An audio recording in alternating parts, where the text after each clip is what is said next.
All right, it says that we're live. Hey everyone, my name is Chris from the Meeple Overboard podcast. I'm joined today by two friends, Mr. Jim Hopper. That's right, Jim Hopper, the sheriff of what's that city in, or that little town in Stranger Things? That place, like Alamo I or something like that. Yeah, yeah. I All remember the Alamo. all you said that, and all I could think of was Kepler, West Virginia, but that's the city in the Adventure Zone. They did a Monster of the Week RPG. That's the city that it took place in, but it's not Kepler, West Virginia. Oh, okay. I do appreciate though, because I went to send a Hopper GIF in our Facebook chat. When I type Hopper, I do appreciate that it's all Stranger Things GIFs now, and not like rabbits and frogs. Oh yeah, yeah, yeah, yeah. That's a recent change for me, and it's a welcome sight. I'm sure. And then our other guest over here from the Board Boys podcast is Teotihuacan. Ooh, I like that. It's kind of foreshadowing for how I'm going to beat you guys by 200 points today. It's so silly I had to sneeze at it. Dang, man. Yeah, Uh-oh. your sneeze would make clear your. I can't think of the word I'm looking for. My blatant contempt of that statement. Yeah. Oh, Hopper just sneezed too. No, those are coughs of anger or Oh, something. cross of anger, sneeze of contempt. Yeah, these sound like D&D items. Yeah. Oh, Sorry, wait, guys. Bardic spells. we're not doing that. I thought this was a role playing game. It's a dice game. Sorry, We're guys. getting I have a cough of anger. Please make a Constitution saving throw, or get diseased for 14 days. That, yeah, I mean, that would be... Isn't that essentially what, like, most RPGs, JRPGs, and stuff do? Like, if you link poison damage to your sword, you're just, like, coughing on it.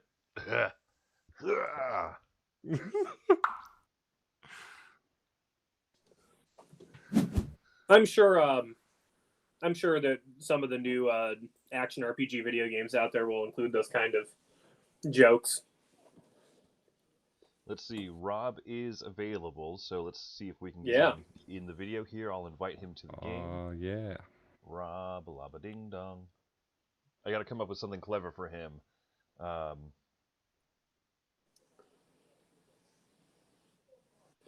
got nothing for you today. Oh shoot, did I invite the wrong person? There we go.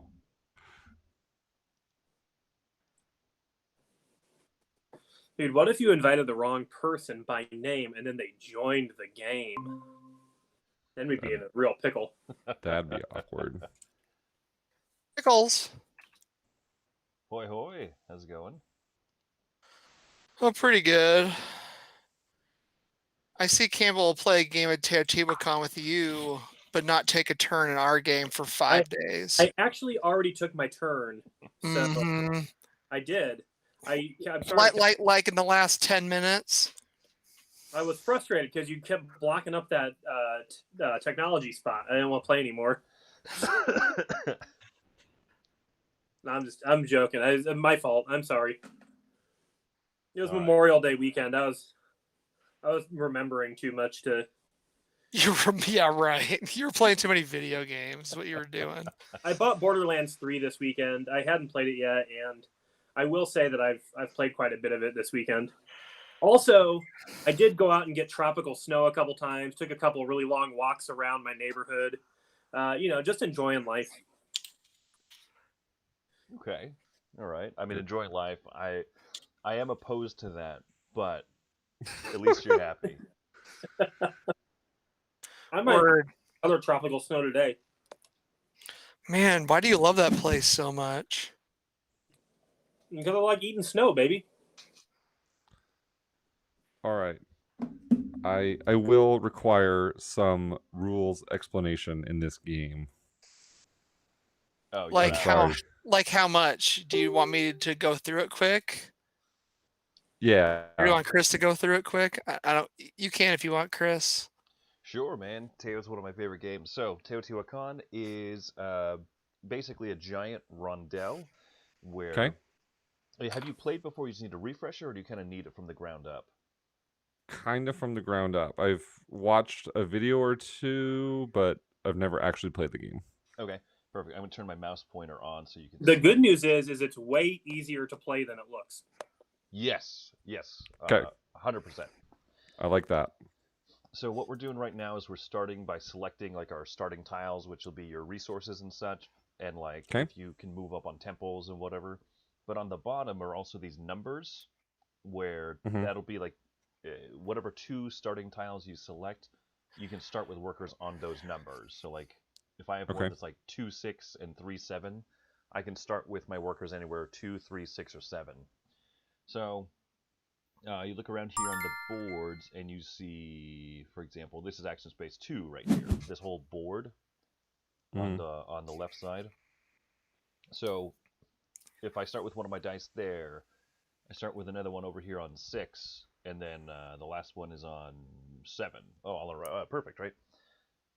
So on my turn, what I'll do is I'll take one of my dice and I can move it from wherever it's starting. I can move it 1 board, 2, or 3 board spaces away. You can do basically one of 3 things when you move a die onto a location. So the first thing you can do is you can use the main action, and to do that, you'll have to pay 1 piece of cocoa, like the food resource of the game, for every colored die that's on there, and then you can do the main action, right? So you can imagine that might get expensive. It'll be good to have a decent amount of cocoa. Then you can do whatever the board is, right? Like spots 2, 3, and 4 are gathering resources, wood, stone, and gold. Mhm. So that's what you're pretty much going to be doing. Some of the other action spaces let you build up the pyramid here in the middle. Some of them let you build up these little house cube things. Just different ways of getting points, right? Okay. Let's see. Okay, so that's the main action. Move on to there, pay 1 cocoa for every different colored die that's on there. So if I move on to a space that has my own colored die and 3 of Cam's dice, I still only have to pay 2 cocoa because there's 2 different colored dice. Okay. The next option you can do is you can collect cocoa. So if I move on to a space, so I go from 2 to number 7, and once again has 1 of my dice and 3 of Cam's, when I collect cocoa, I look at the different colored dice that are on there. If I take the collect cocoa action, you always get 1 plus 1 for every other colored die on that space.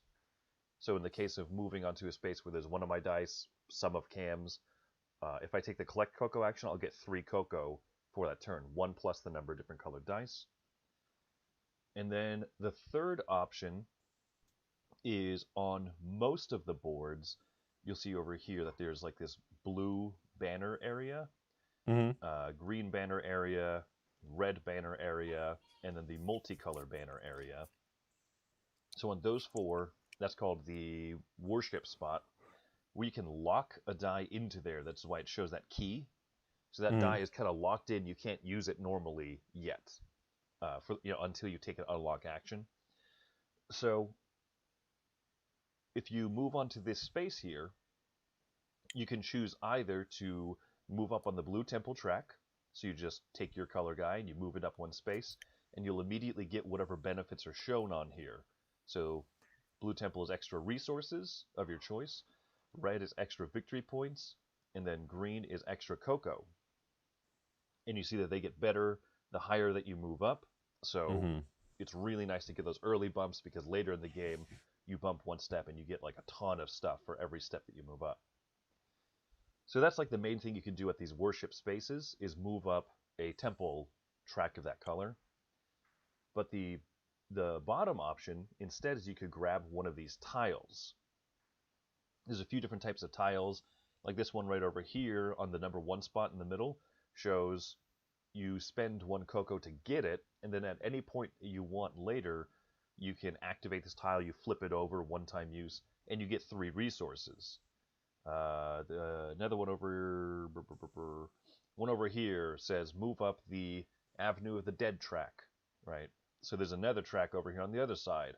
You just want to keep moving up tracks if possible. This one over here, this little tile says move up on the Green Temple. So all those So- little tiles do different things. Not too dissimilar from Tolkien, or not Tolkien, but Zolkin. Yeah. Where moving up tracks in general is good. Mm-hmm. It's way easier to move up tracks a bunch in this game, though, but the tracks are a lot longer. Mm-hmm. But yeah, you see like a lot of the same like thematic connection. What does George Lucas say? It rhymes, you know. The two trilogies rhyme. So Is the stream spinning for anybody else? spinning like it's What? not working. Yeah. I don't know. Let me take a look. Hey, while we're at a stopping point, can I just ask your guys' opinion? I Sure. just made a float with some vanilla bean ice cream and some Sprite. Do you think I should put a little lemon juice up in there? No, Really? I don't know. That sounds weird to me. But Think you should go pour it in the garbage disposal and then get some root beer and start over. No. Here's the thing. Root beer floats are great. Oh, so we're like about 15, 30 seconds behind, but it's working for me. Oh, weird. It must just be me then. I think it is. I don't know. It looks like it's working from my side. So if anyone's watching, can comment. Is the stream like stalled out or whatever, or is it fine? So I'll just keep... It must just be me. Sorry, continue. No worries. So I'll go through. I'll continue with the rules teach. So Jordan, where we're talking about moving on tracks because this game is tracks on tracks on tracks. Oh, okay. So yeah. So these worship spaces that lock your dice. That's your third option when you move to a space. These tiles down here. So like on this blue track or on this blue worship space. This is a mask. Masks are a little bit of set collection. So they're just like these other tiles, except that when you get them, you hold on to them. You never spend them. Instead, what will happen is you just want more of them, but you need to have unique masks. So you can't have two of this same looking like bell on the side of his head looking guy. This one down here, like the Jim Carrey the mask down here guy. Like you want to have unique masks as much as possible. And when you mouse over them and you keep your cursor on top, it'll show you how many copies of that mask there are in each, like in the game too. Okay. Which is kind of cool. So there's some more rare ones than others. But basically, at the end, there's three scoring rounds to the game. And when when we hit each scoring round, you'll see how many masks you have, and then you just get increasing for each unique one. Got it. So, so that's the three main things. Move on to a space and pay Coco to do the main action. Move on to a space to gather Coco, or lock your die in one of these worship spaces. This number one space here in the middle top is a little bit different because instead of having a regular main action, you just have to lock your die. So there's three options here for what you can do. You lock a die in there, and then you can get, victory points per technology that you have, whichever one is lower. The number of technologies that you've upgraded, or the level of the die that you lock in there. And I'll talk about how the dice level up here. So like these are the number one space up here is just kind of bonus stuff. When you lock a die in there, you can also choose to spend a Coco to get this bonus tile right there.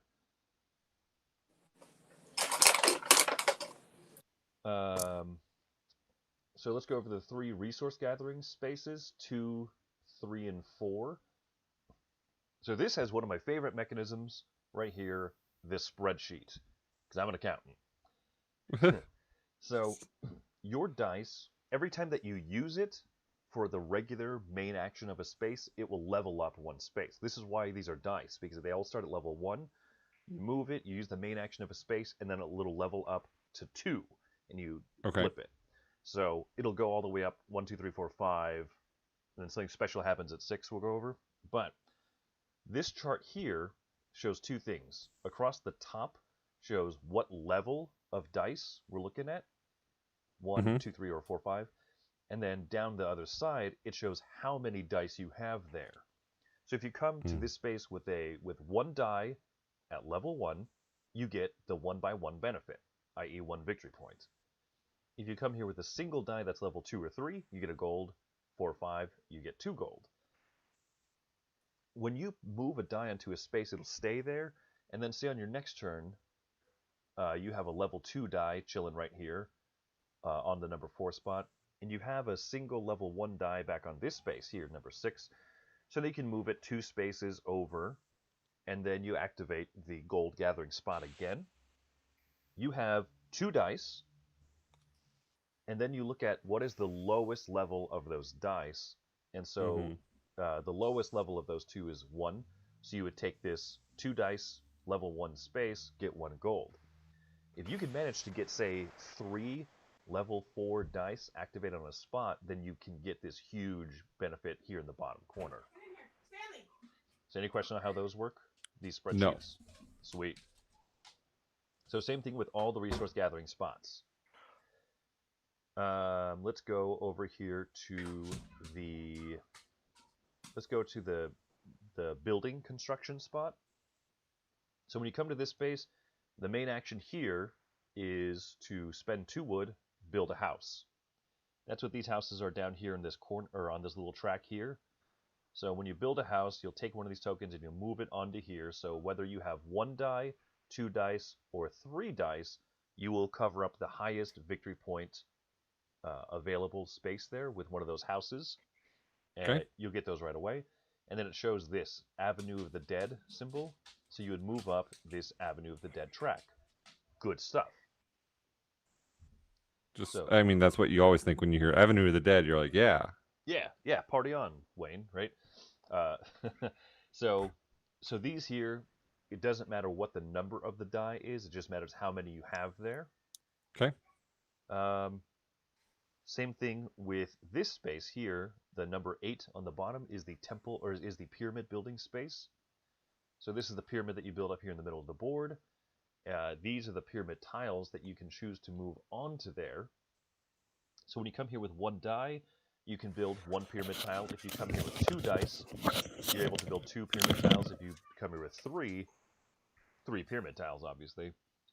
The cost to build a tile is shown at the bottom.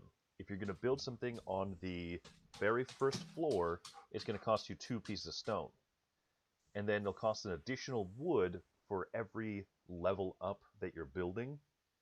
And just as physics would have it, you have to build up the bottom floor. You have to at least build up the 4 spaces of a bottom floor before you can stack it up onto the next thing. Okay. So I'm glad to hear that this game does abide by the laws of physics. Strangely, yes. Even in the digital implementation, which is convenient. So yeah, so you don't have to build the entire first floor before you move on to the second, but you'd have to have at least, say, these 2 are already here. You have to build these 2 catty corner, and then you could stack the one here into the middle of those 4 spaces. Does that make sense? Okay. When you build Yes. a pyramid tile, you get 1, 3, 5, 7 victory points, depending how high up it is. Plus, for every symbol, you can rotate these tiles around. For every symbol that you cover up that matches, then you get an additional victory point for each of those. And you see how these 2 show the blue, the symbol highlighted in blue? Yes. If you place that blue guy over a matching symbol, then you get to move up the corresponding temple. Okay. So there's pieces here that show blue, green, and red. Okay, so blue means you move up blue temple, green temple, red temple. Exactly. Yep. So that's that. That's this space. This one over here, space number 7 on the left side, is the decoration action. And so it costs you 3 gold to build one of these little decoration tiles. These function very similarly. You see on the pyramid how on the top, right, bottom, and left, there's those like little 2 spots. Mm-hmm. So you don't build tiles there, you would build decoration tiles there. And you see how there's a little arrow on these tiles? Yes. Yeah. Is my mouse still sharing? Yeah. So these arrows have to face in towards the middle. So like if you built this bad boy here, green and red, it would cover Mhm. to cover up, say, this spot. It would have to be aligned that same way, with the arrow facing in. But that would be a good match, green and red. So likewise, you earn 3 victory points for placing a decoration tile. You earn extra victory points for each symbol that matches, and since these are colored in, you get to move up the corresponding temples. So with this piece here, green and red for building up that decoration tile. How's it going, Spencer? I see that you joined us in the chat. Welcome, Spencer. So Jordan, any questions on how this main action works here? I don't think so. Come here with 1 die. Doesn't matter the number, once again, but you come here with 1 die, you spend 3 gold. If you come here with 2 dice, then you get a 1 discount on gold, is what this means. If you come here with 3 dice, then you get 2 gold discounts. Okay. And then the last space to explain is over here. Space number 5 is the technology space. If you come here with 1 die, then you can spend the number of gold on any one of these technology tiles, and then you get that technology for the rest of the game. So this one in the top left, for example, says when you do action space 5 or 6, you gain 3 victory points. So that can make some of these things like even better. Yeah. I mean, sounds like something I would want to do. I love this is one of my favorite parts of the game. This one right here, the middle one, says, every time that you go and gather resources at space 2, 3, or 4, you also get an additional one of those resources that it provides, so on and so forth, right? So these are the technology tiles. So you come here with 1 die, and you can build the top row technology. Each of them costs 1 gold. And you see there's also a little blue, red, and green associated Hey, with Chris, each really one. quick. I didn't look close, but some of the top row technologies could cost 2 gold because you draw 6 at random. Yes, yeah, I checked to make sure that they all are all 1 gold. Sorry. And then... Sorry, I'll butt out. No worries. Butt in, my friend. Go back to eating your Sprite float. Yeah. With lemon juice, baby. So yeah, so the top ones cost 1 gold, and in this particular shuffle of it, the bottom ones all cost 2 gold. So to build a second level technology, the bottom one, you have to have either 2 workers here, 2 dice, or a 4 or 5. A 4 or 5 will, a single 4 or 5 will be able to get you one of these tech tiles, the bottom row ones. As I was mentioning, so blue, red, and green temple symbols right next to it also indicate move up on the corresponding temple track when you develop that technology. And they don't earn you any points or anything directly, but if you build this technology first, the top left one, it says every time you go to action space 5 or 6, you get 3 victory points. Well, this one itself is action space 5, so this one says every time you develop another technology, you get 3 points. That's the only way for you to actively earn points from developing technologies, is to get that one first. But here's the little bit of interaction right here on the right side of it. It shows the 3 victory points. If you develop a technology that someone else has already developed, so let's say I get this one first, then Jordan, you come along and also want the same benefit, I then get awarded 3 victory points. So everyone who has that technology already developed before you go there can get it. So potentially, if I develop the most popular technology first, I could get 9 points if everyone else also develops it. Okay. Spencer is not a fan of the idea of a Sprite float. I think Orange Crush floats, though, are good. Let me just get in front of this one. Basically, any float with vanilla ice cream and soda is good. I've done it all, baby. And I would prefer a Sprite float with like orange juice or lemonade. But I didn't have that, so I put a little lemon juice in there. It's not quite as good. But yeah, root beer floats are dope, but I don't have root beer. I have some Coke, some Dr. Pepper, and some Sprite up in there. And I probably made the least responsible choice. Yeah. The Yeah, worst choice of the three. but I was in the mood for something kind of citrusy, and I'm happy with my choice. I stick by it. I'm willing to throw down on a long debate on this, and I will say that root beer is still probably the best. It's just not the only way to Rob, do it. Let's get this moving, Campbell. Come on.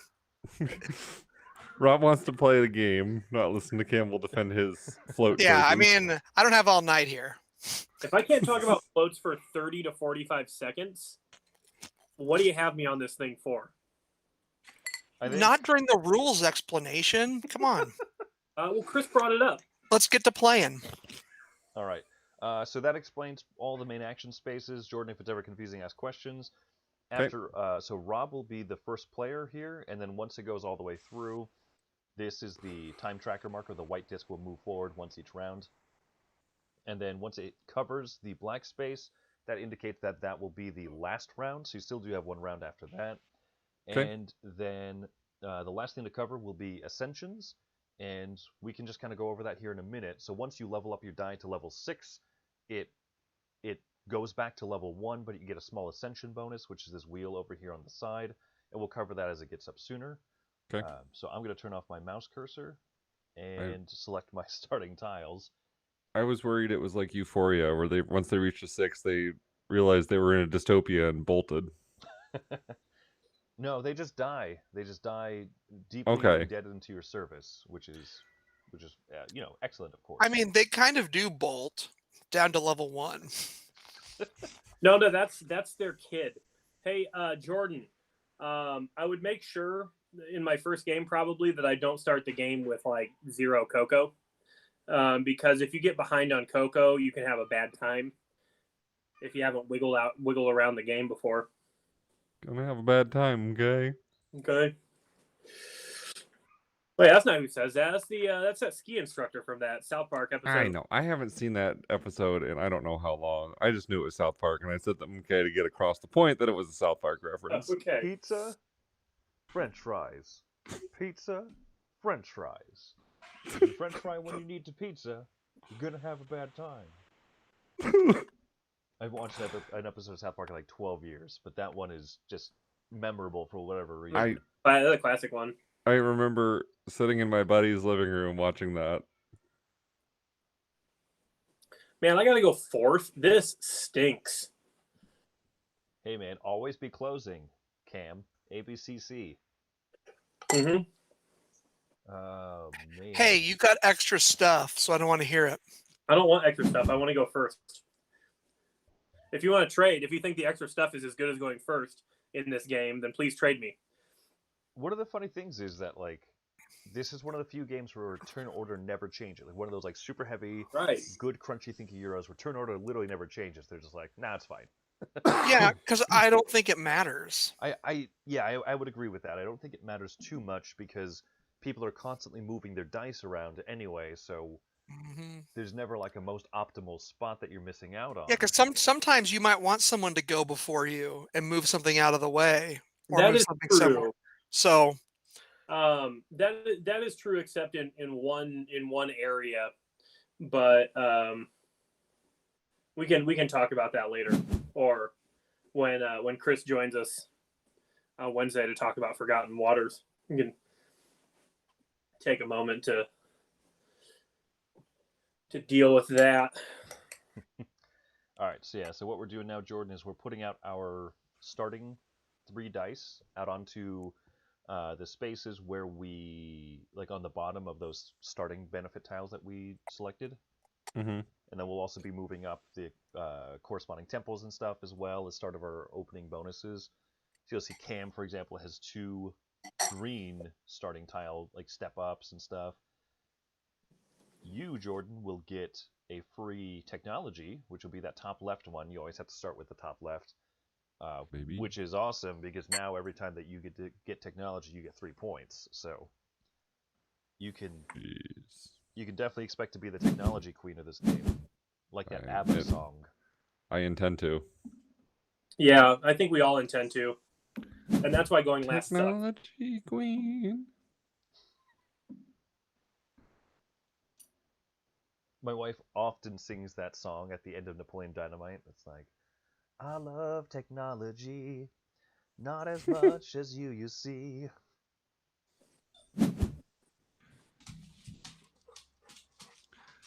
Apologize. Spencer, my yes. my dog has joined me in the room, and he is just being a big baby. I wish they would give you. They don't show you the stuff you get from your tiles while you're placing your workers. So I had to go back and pay attention to what the heck I had picked. If that makes sense. I wonder if I could. The tree have to step on the temple. Whoops, no, that was a mistake. I do. All right, and then what is this thing that pops up where it's giving me +1 wood, +1 stone, +1 gold? Or I can hit done or reset. That was from your technology tile, probably, or from your starting tile. So I Okay. think, Also, you step on the temple. You might have gotten something from that too. Oh yeah, because it's get a resource of my liking. Yeah, you when I went up exactly, the temple. yes. up to 3 resources. I understand. John Gonzalez is in the chat now. Oof. Guys, we got to be in good shape. This is his favorite game, so if we perform badly, he'll think less of me.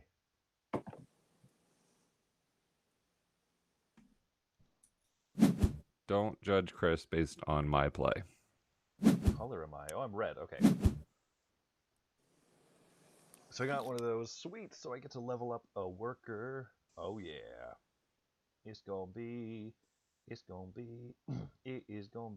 guy. Do. Claim your discovery tile. Yes.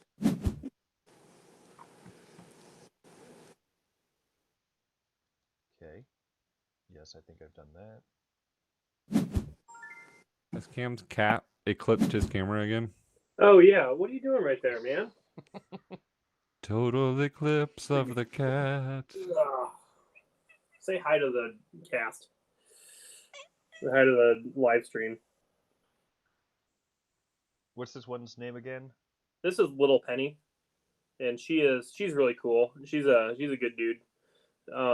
But definitely she kind of thinks she's the boss. The good news is she's a cat, so she's not the boss. So what options did you turn on for this game, Chris? Because when I created our game, I noticed that they gave you a lot of setup options, which was cool.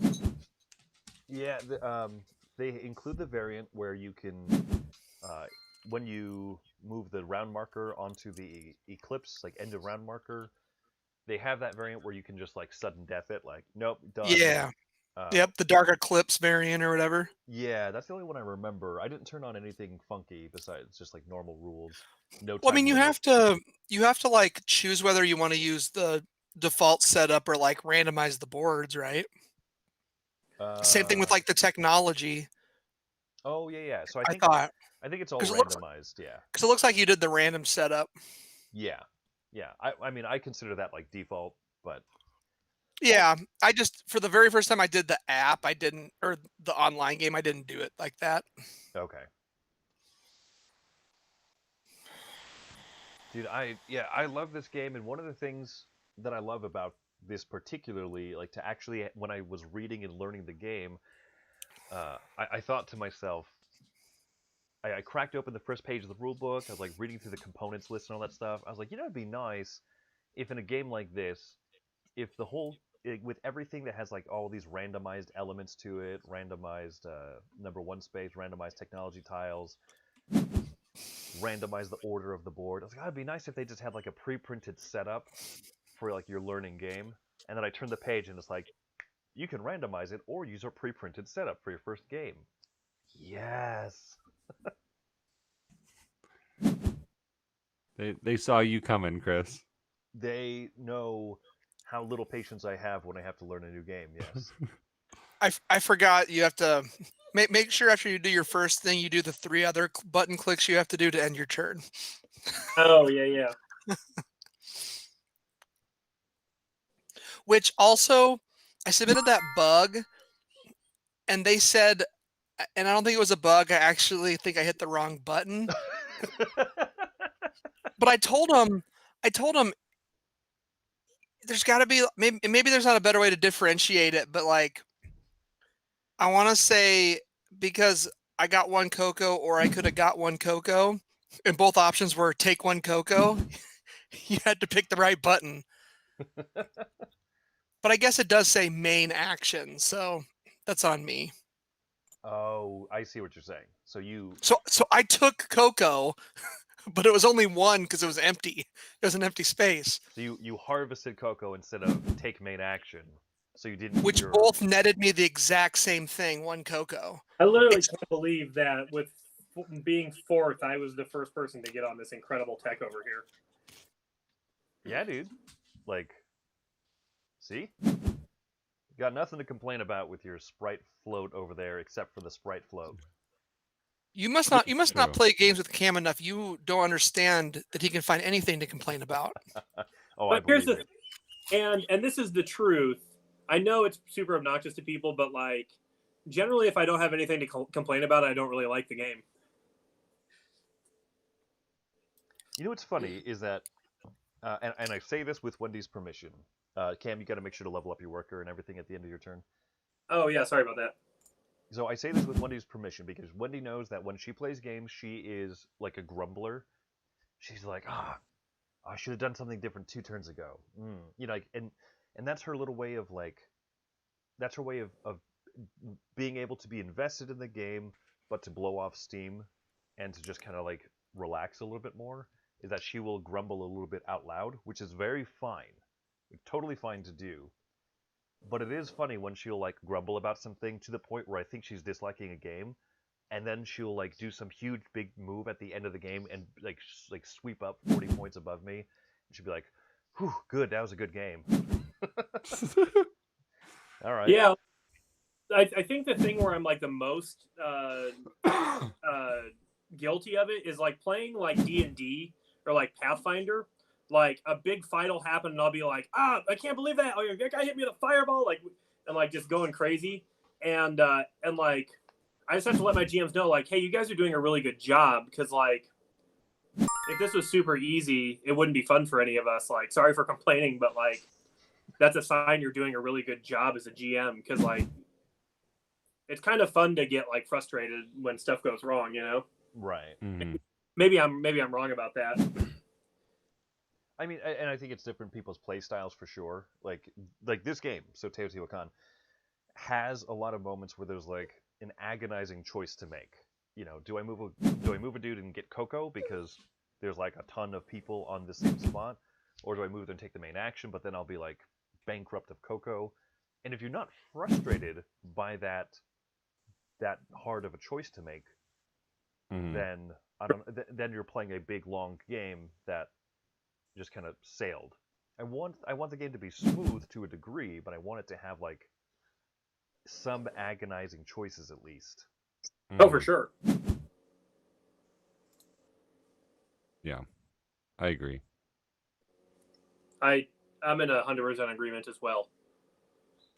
I really enjoy that in a game, but I try to not let like analysis paralysis like seep in as to where I'm just like completely, you know, paralyzed by what possible choice could I make here. So I try and just keep things moving, and then kind of do like what you said. It sounds like Wendy does a little bit, Chris, of like reflect on later of like, dang it, I made a mistake like 2 rounds ago. But Yeah. I enjoy that process of getting to like learn that about a game of like, oh, okay, now if I'm in this situation next time, I can remember I need to do something more along those lines, or I miss those things. I don't know. I think Wendy might agree with me, and maybe Jordan too. If if you guys are similar, or they're similar in the way of doing that I do. But I think a lot of people, maybe even the board boys, like when I play games, like mistake that for being like highly competitive and like needing to win. And it's not that as much as like it. I think when I play games, like I really do. competitive is the word, but it's not because I care so much about winning. It's because I care about not like peeing down my leg, and like I want to do my best. And like if I get beat and I've done my best, then I'm like super happy that I got beat. But if I win a game and I haven't done my best, I feel crappy about winning, kind of, you know. How about when you complain all game and then win? How do you feel then? Bad. That's see, and this is why I need to not I need to change this habit, because I know it's obnoxious. Because like to me, like complaining is part of the fun, and like it's all kind of in the spirit of the game. But like I realize that when I complain all game and then I win, that everybody else hates that a ton. So I need to not do that. You know, because I win like every game I play, as evidenced by these streams where Chris keeps beating me by 1 point. Oh, that little thing. You're gonna beat me by a point today, but that doesn't mean you and I are gonna be in first and second place. I think as I play more and more games, I care less and less about winning. Well, like I said, like I think I don't know why, but like I'd rather play a game in an hour and lose than play a game in 2 hours and win. Which is why I play by my gut a lot. And don't get me wrong, I win a lot of games, but Here's an interesting topic that had gotten brought up one night when we were sitting around playing games here before the world shut down. As we were talking about, if you knew that you would never win a game again, would you keep playing board games? Yeah, it would just be like the calculus limits. It's like if I knew I'd never win a game again, I would feel good when I lost by 1 point or in a tiebreaker. My answer was also yes. I don't necessarily. I play to win, but I don't play. I'll play a game and I'll try my best to win, but I'm not like winning isn't what I get enjoyment out of from board games. No, it's same, but like it's do. I just like to do the best that I can. But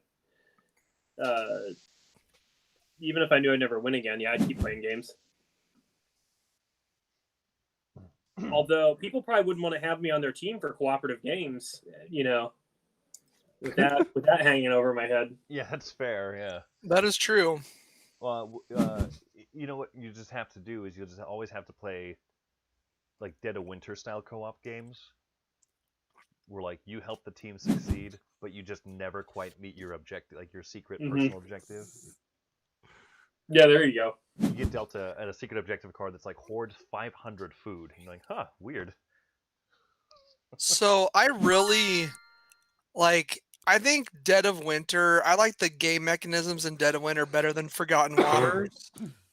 But I think Forgotten Waters, like the crossroads system of that is like way better than Dead of Winters. Oh yeah. Yeah, I mean, that should be clear just on the fact that it kept me engaged. Like I really enjoyed those, and you guys know how I normally. Yeah, I was really curious what you were going to think about it, Cam, because like you zone out whenever we have to read anything. Well, and I've explained that. It's like I like the narrative of a game to be in the game, So like a couple sentences grabs my attention, but like if there's like and like those crossroads cards in Dead of Winter are a lot longer, I think, than a lot of what we listen to. I mean, some of those were pretty long. Yeah, but the ones that were long were really good too. Yeah. I mean, I like reading the stuff in Clank and Pandemic Legacy. Like I always like that's my favorite part of those games. That's why I enjoy Legacy games, because of the story and the reading, and like I'm always engaged in that stuff. And like I played with groups where like some people aren't, and then that brings me out of it a little bit. So like I'm pretty picky and choosy with who I want to play that stuff with anymore. Sure. I think the thing that's hard about for me, like in since I started playing a lot more tabletop games, it delineates the difference between the freedom in that and like the on the rails of like an adventure board game. And I think that has broken some of the immersion for me. But the more and more I play board games now, the more I find myself being able to get back into stuff that I found so delineated before. And I think a shifting attitude probably helped me like Forgotten Waters a lot more playing it now than I might have a couple years ago.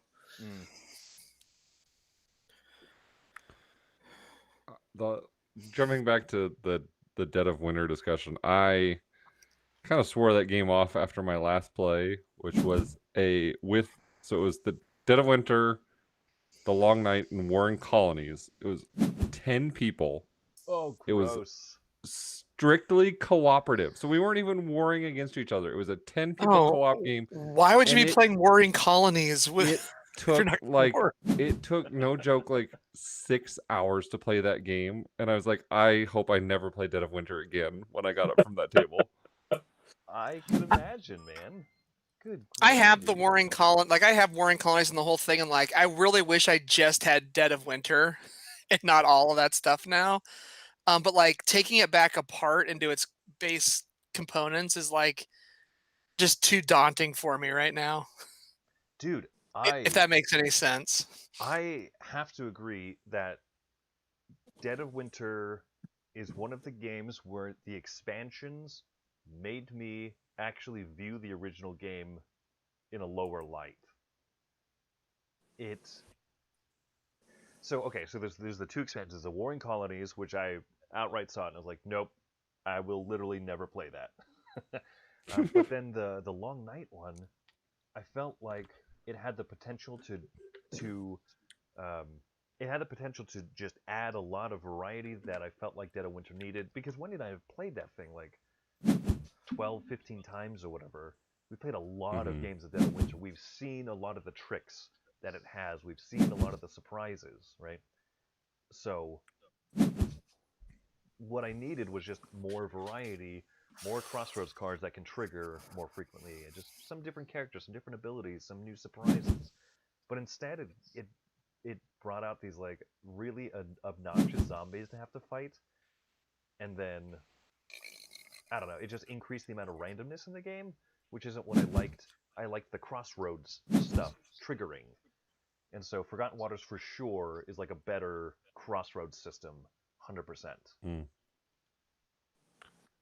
I think at this point, the only thing that could get me back to Dead of Winter is if you could guarantee, if we played with both, the base set and the Long Night expansion, is if I could be Sparky the Wonder Dog, and I think there's like a monkey. Yeah. Like, if those can be my two characters that I start the game with, I'll play. If you can guarantee me that, I would sit down and play. The time we did play, I played Warring Colonies once, and I think it was just like maybe a 6-player game, like 3-on-3. It might have been 4-on-4, and it was pretty fun. Like, it was enjoyable, but like, I just like vanilla-based Dead of Winter, I think. I would agree, man. Like, I thought the expansion stuff was gonna bring something really cool to the table, and I just felt like it didn't. Yeah. It just added bloat. I mean, it added more characters which you could just mix in, which is nice. So, like, I think the last time I played Dead of Winter, I just played, like, the regular game, but, like, I added all the characters in or whatever, so. Yeah. Or the ones that make sense. Like, if you draw one that's, like, expansion only because of it interacts with the expansion some way or something. But what almost threw me off of Dead of Winter was when I play it, my original viewpoint, and I've always been this way, like in the prisoner's dilemma, I always like want to do mutual benefit for both people. And I learned that in college, most people aren't like that. Yes.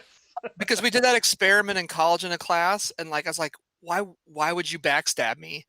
I was naive, I guess, but when you can't fulfill, like if I can't fulfill my objective, like I still want the team to win. And I played one where a guy knew he wasn't going to win and just tanked the game for everyone. And I was like, well, I'm not playing games with you anymore, sir. It's not a guy I played with very often anyway, but like for me, that's not the way I want to play that game. And I understand for some people, I guess, but I don't know. What are you guys' feelings on that situation? Yeah, I definitely played games with dudes like in college and stuff who were like that, or like more often you would run into a guy like you'd be playing like a game like Risk or something, and then they realized they weren't going to win, so they just like take somebody else out of the game with them, sort of thing. Right. Yeah. Who's the closest that I can take down, drag down in the mud with me? Right. Yeah, I am never that player in Dead of Winter, right? Like it. So you have your regular objective, and if I just know in the last round or two that I'm not going to be able to complete my secret objective thing, but the colony has a chance of winning, like I'll play to win. Like I'll play for the colony to win. Like Right. that still feels like a success, or at Right. least more Right. fun to me than Well, and winning. see, like Forgotten Waters helps that problem a little bit, I think, because like even if you get your bad ending, like I think you still feel pretty good about like winning the scenario. Yeah. You, I mean, you like, still you still get to read like an ending. It's not like you lost. It mhm. just means something less good happened to you. Well, and yeah, like I wanted to get my good ending and not my legendary ending because I thought it was funnier, you know. That was hilarious to me. Yeah. Hey, Brown 2357 Hut Hut Hike is in the chat. Raxon was a major letdown. Did any of you guys Oh try yeah, Raxon? I did because they had the most genius marketing strategy ever for that game to begin with because you had to basically be invited to get it. So it was like it spread like a virus. And I was like, "Oh, that's cool. I want to be part of that." And so I got it and like you played that with me, Cam, didn't you? Like it was fine. What's Raxon? It's like the Dead of Winter card game. That's I don't. racks on, racks off, right? Yeah, I don't think Yeah. I Bam, did Jordan that, gets me. bud. You didn't play that with me? I don't think Okay. so. You probably didn't see any cubes and sat at the other table. No, that's not it at all. It might have been one of those because like I love playing games with you, but there's lots of times when you and I are like the only guys who bring games, and so like I got to pick out and teach a game, and you got to pick out and teach a game, and that's been an issue less, but it was the issue for like several weeks in a row a couple years ago when we were kind of in a building period, and Yeah. we'll be in a building period again as soon as we were able to get back at that because it'll probably just be you, me, Jason, and Jared again. Oh, Dave, I bet will start coming back. I mean, even if their game room is open, I mean, I don't know. Like, I might my foray into gaming with people again will probably be in my house to start. Secret Rob out there. Well, I mean, just like an invitation thing. I don't know. Like, we'll see. No, Oh, like I totally get Raxon? The secret invitation only thing? Oh yeah. I'm surprised nobody else has this third technology yet. It's awesome. Which Dude, one? The one where you get a cocoa every time you go collect resources. The synergy with the second tile is baller. yeah, I haven't gotten any technologies yet, and I'm very impossibly full of regrets. Main action. I was so surprised that like you guys both didn't just jump on technology 2 with turn 1. Yeah, I should have probably. I had my eye on the prize of like trying to build the pyramid quickly and early and stuff, and that might not have been the way to go. That is a huge point boost, you know, getting in that early. Jordan, just to clarify a few things now that we're a little bit into the game. One, if you're so every time that you build a tile or a decoration here in the pyramid, Mhm. you move up one step on this track right under the pyramid, right? Okay. And whoever is furthest along that track when the eclipse or when the end of round happens gets 4 points, plus every step that you've moved up it during the course of the first round gives you 4 points. During the second round, every time that you've moved steps along this, it'll be worth 3 points. And in the final round of the game, every time that you move steps along this, at the end of the round, that'll be worth 2 points each. Also, at the end of the round, how far up you are on this Avenue of the Dead track. You'll see how there's little numbers down here, right where these cubes are. So right now, every step that you're up on this track, you would get 4 points. As you build more of these houses, the value decreases to 4 to 3, 3, 3, 2, 2, 2, whatever. So whatever the lowest one is. And then when you ascend and you get your die up to a level 6, when you turn it from 5 into a 6, you get a few bonuses. One, because your worker died, you get to move up the Avenue of the Dead track. Okay. So yeah, you get to move up this track, which is nice. Then you also get one of these 5 bonuses here on the side. So you can either collect 5 cocoa, move up 1 temple step. You can get a 4th die that starts at level 3. You can pay 3 cocoa to move up 2 temple steps, or you can just get up straight up 5 victory points. And at the end of the eclipse, when the white disc meets the black disc, and then you'd play one more round, you have to pay cocoa for your workers. So you have to pay, depending on the level, if it's level 1, 2, or 3, you have to pay. You have to pay 1 cocoa. If it's level 4 or 5, you have to pay 2 cocoa per worker. Okay. You go, Glen Coco. And then the last thing is on these temple tracks over here on the left side. When you pass, or when you land on the second to last step, you get to unlock an end game victory point scoring condition for you. Okay. So on the top of the blue track says 9 victory points for each track that you've moved on to this space for. Red is straight up 15 points, and then green is 5 points per technology tile that you have on that bottom right. So that's great. Mm-hmm. That's good. Yeah. And that's literally all the end game points. What are typical scores for this game? Couple hundred. Like a good score, like a good first game score, 100, 130. And then like really good scores I see go up to like 180, 200 points maybe. Okay.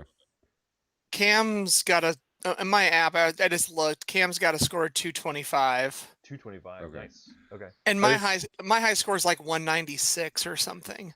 But I mean, it's all dependent on the board setup. Yeah. So like, if you get like a really saucy board / technology, like just the way it all works, like if you find something in there that works the way the board is set up, then this tech is like medium hot. The hottest tech setup is like the 2 up above that I'm dealing with now, and then the one that lets you use a free thing for when you build, and then one that as though you have an extra dice. Those 4 together can create some major point explosions. Yeah. I just wasn't sure if we were dealing with like a Cooper Island situation where like what did you guys say in your most recent episode, Chris? Like 35 is like mastering the game, like yeah. Or if we were dealing with a Russian railroad situation where you scored 475 and you it's lost. It's like get good, scrub. Yeah.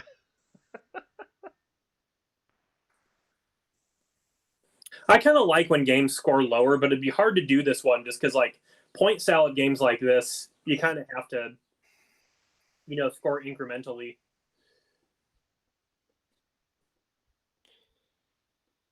My gosh, let's see. How do I build a tile on here? Or do I rotate it while it's down there? You do. Okay. This is the first time I've ever built on a... You've never built a pyramid before? Not in the app. Ah. Oh, but you built a pyramid in real life? Head shake. That's the joke Chris was making, but you didn't get it, so I had to clarify for him. I got you, Chris. Maybe that's what I intended. Yeah. Anyway. I will also apologize for a couple minutes ago when I had to step away from the computer. My 4-year-old son entered the room and demanded that I get out his Hot Wheels car track from under our bed. Makes sense. So yeah. Fair demand. Ooh, rain just started. I don't know about you guys, but I enjoy the rain.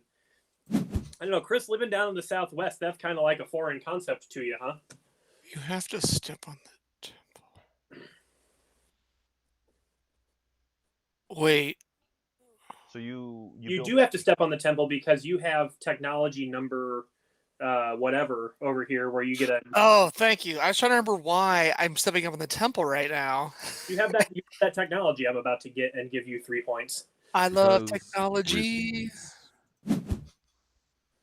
So Jordan, you're also the owner of a 4-year-old child. Yes, I am the owner of a 5-year-old, a 4-year-old, and a 2-year-old. Dang. And in August, I will be the owner of a newborn. Good on you, man. Yeah, Why? that's a question I ask myself every once in a while. What they call Tony Lightning. Yeah. The man, the myth, the legend, Tony Lightning. Tony Lightning, 4 kids. Hey Cam, did you know that the Codenames, the official Codenames website launched? Yeah, I saw email Tyler about it. I would really like to try that out. Maybe the 4 of us should play a game of Codenames after this. They're also looking for people to do their virtual origins, Cam. I don't know if you got the message on that. Yeah, I think I did. You gonna do that? When's Origins? When's Virtual Origins? I don't remember. I signed up for it. Like, there's not very many people that have signed up for it. But I haven't put any availability on the sheet yet because I don't know. So like, because CGE always demos games and stuff, and you guys do a lot of that, right? So is that what? Kind of Yeah, so I mean, they're like, I think it's just to help them run online events and things, and you're gonna get a virtual badge for helping. I'm not sure what a virtual badge gets you for Virtual Origins, but Virtual badge. I don't know. We'll see. I'm gonna get that virtual badge of courage, baby. Right now, my fingers are just crossed that BGG Con is a thing that happens in November, so I can go play games with people again. I doubt it, man. Like, Essen Spiel canceled.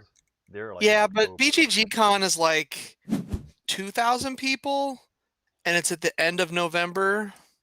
Right, so that is a very different size than Spiel and Essen or whatever. Yeah, and I'm seeing 2 things now in the news. One is we're gonna have a relapse, and it's gonna be crappy again, or it's gonna be gone by November.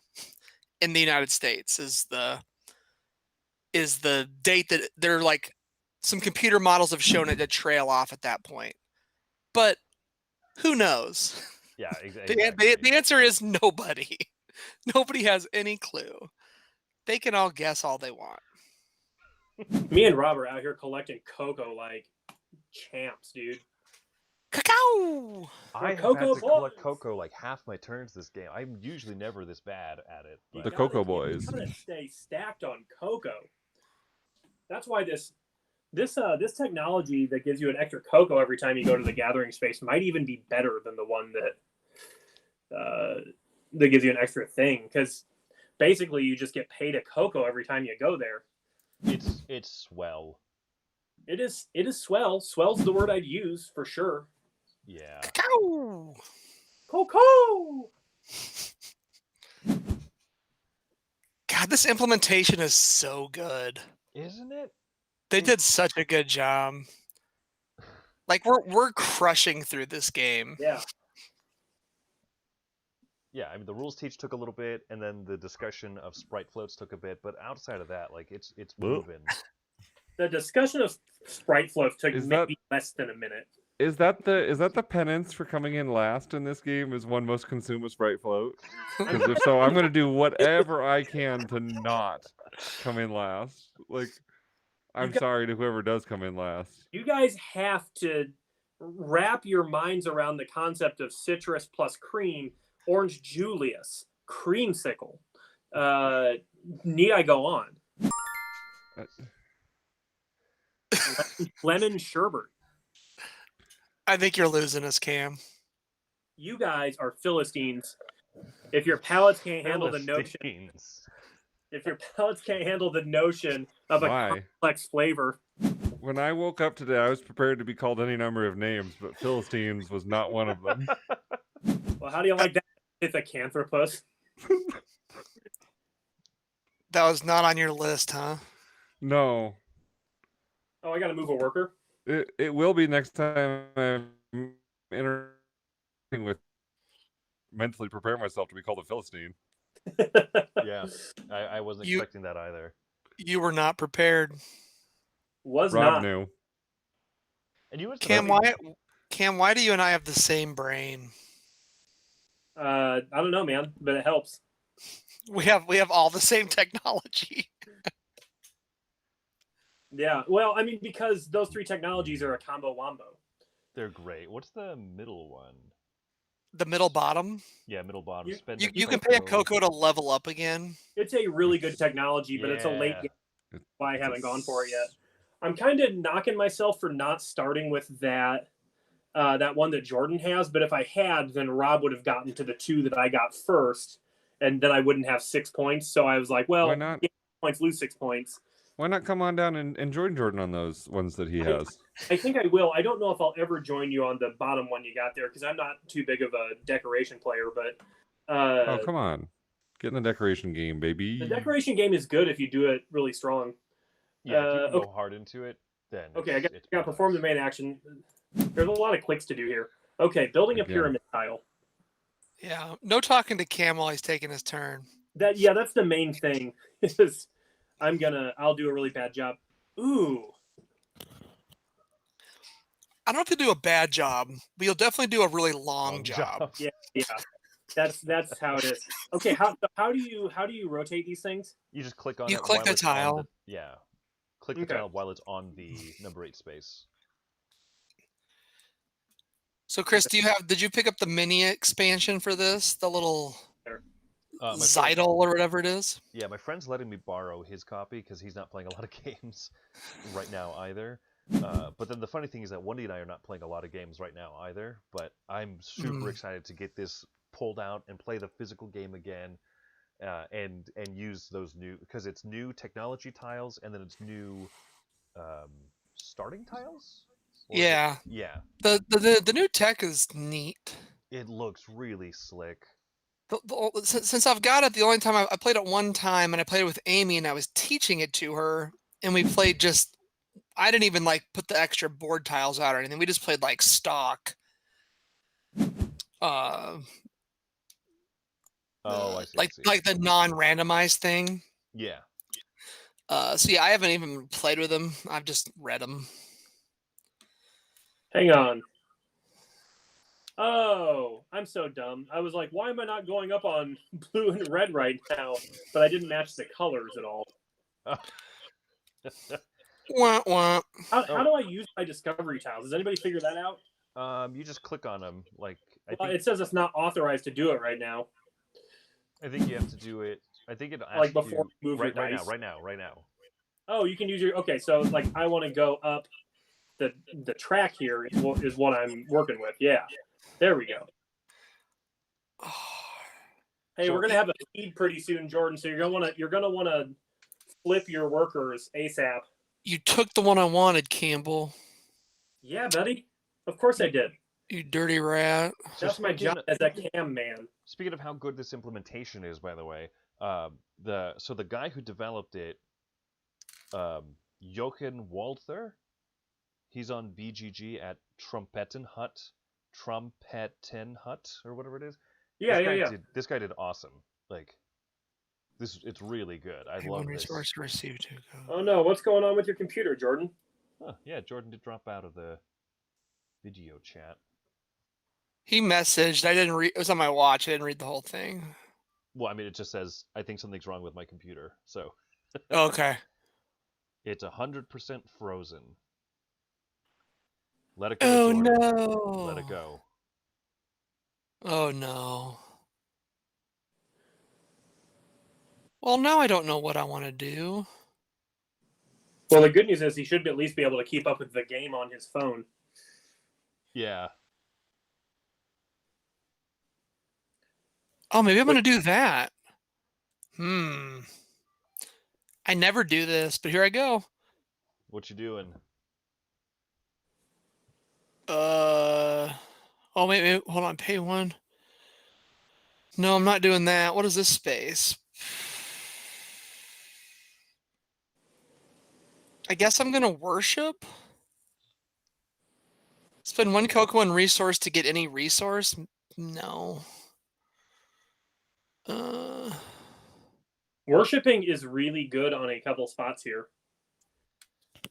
It's really good on the wood spot, and the decoration spot right now. I hate worshipping though. It doesn't suck if you have tons of cocoa like your boy. Yeah, I get that. Although I'm about to not have tons of cocoa because I'm a dudes, and then when I level up, I'm gonna be spending 3 cocoa to go up 2 tracks. Jordan says go into Plan B. He's actually just. Although I guess I can just keep going up the green track and getting more cocoa that way.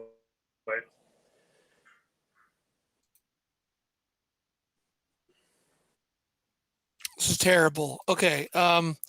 Sorry, I'm gonna have to do this. Let me go move this up here, I guess. I'm gonna worship, whatever. I'm worshiping 0. Popping it there. Do both. Yes. Claim tile. Yes. Claim.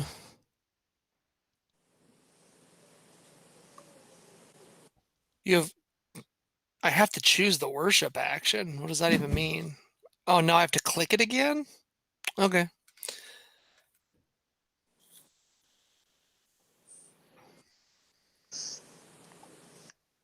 You must have gotten a cool tile. What was the tile you got? Oh, the three resources, right? Yeah. It wasn't so much that as I'm also trying to get my dice over to the stone. Oh, for sure. And I've got enough cocoa, like I might as well have just did it that way. I don't know. We'll see. But the 3 resources was probably worth all of that effort. And I got 2 points out of it, so. True. Right, is that what I got for the low number? Yeah. If I would have had a bigger worker over there, I would have scored more points. But... Hey, Jordan, I don't know if you can hear us, but this is necessarily your second to last action before you have to feed.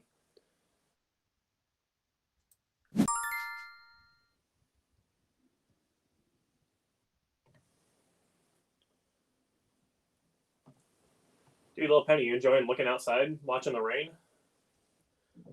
What a champ. He's a good cat. Okay, I typed to Jordan in the chat here that if he levels up that 5, that'll probably be a good way for him to get more cocoa for the ascension. And he has two turns to do it too. Well, now he just has 1 turn to do it because he took his action. Cacao. Cocoa.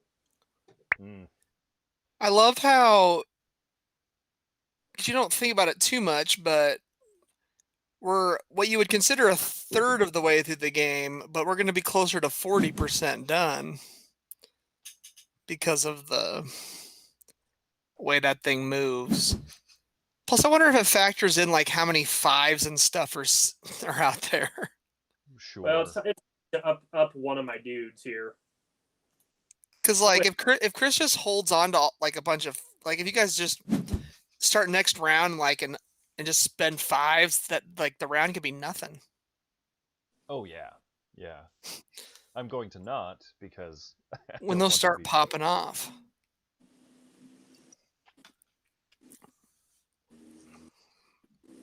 I'm not doing super hot this game. I can tell that already, but I'm feeling aight. Yeah, I don't really know yet. I'm definitely full of regrets not getting that technology, and then kind of, I was hoping to be able to build a few more pyramid things. Man, I really wish I could get some more track bumps with these. None of these tiles have that on them, so. No regrets.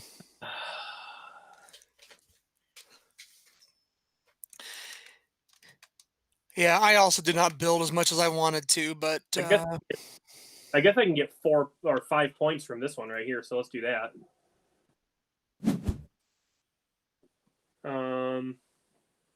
And then what else to build?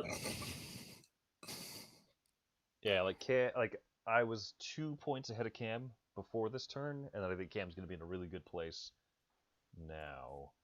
I'll have to figure out. I'm going to have a good turn. I'm gonna have a really good turn here at the end, but yes, I'll have to see what I can do. Wow, that was some lucky matching right there. I just got max points from matching. I don't think I've ever done that before with two things. Okay, what are some of these things that are in here? I need to start. Well, I'm gonna need to feed, and I want to start round 2 with a decent amount of cocoa. So let's just keep on trucking up this track here. Hey, we have my first ascension, babies.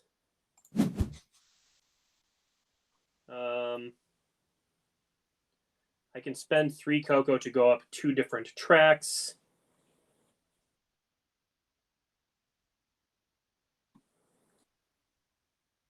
Ooh, I can get 2 cocoa into 3, but right before a feed. Is that a good idea? I don't know, guys. You can get what? 2 cocoa and your 3rd level. 2 cocoa and a dude. Well, I mean, what's nice about that is if you get your 4th die, you get the 2 cocoa that you need to feed. It's actually, like getting. That's cocoa. 1 excess cocoa even. You know what? I'm gonna start. That'll be my first ascension move. We'll do that. I must move 1 worker or unlock all workers. So if I click unlock all workers right now, do you think it's going to give me the choice to pay? Or is it going to make it that my turn?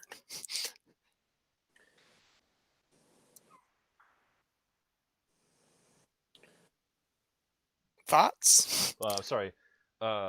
Say that again, yeah. Rob. It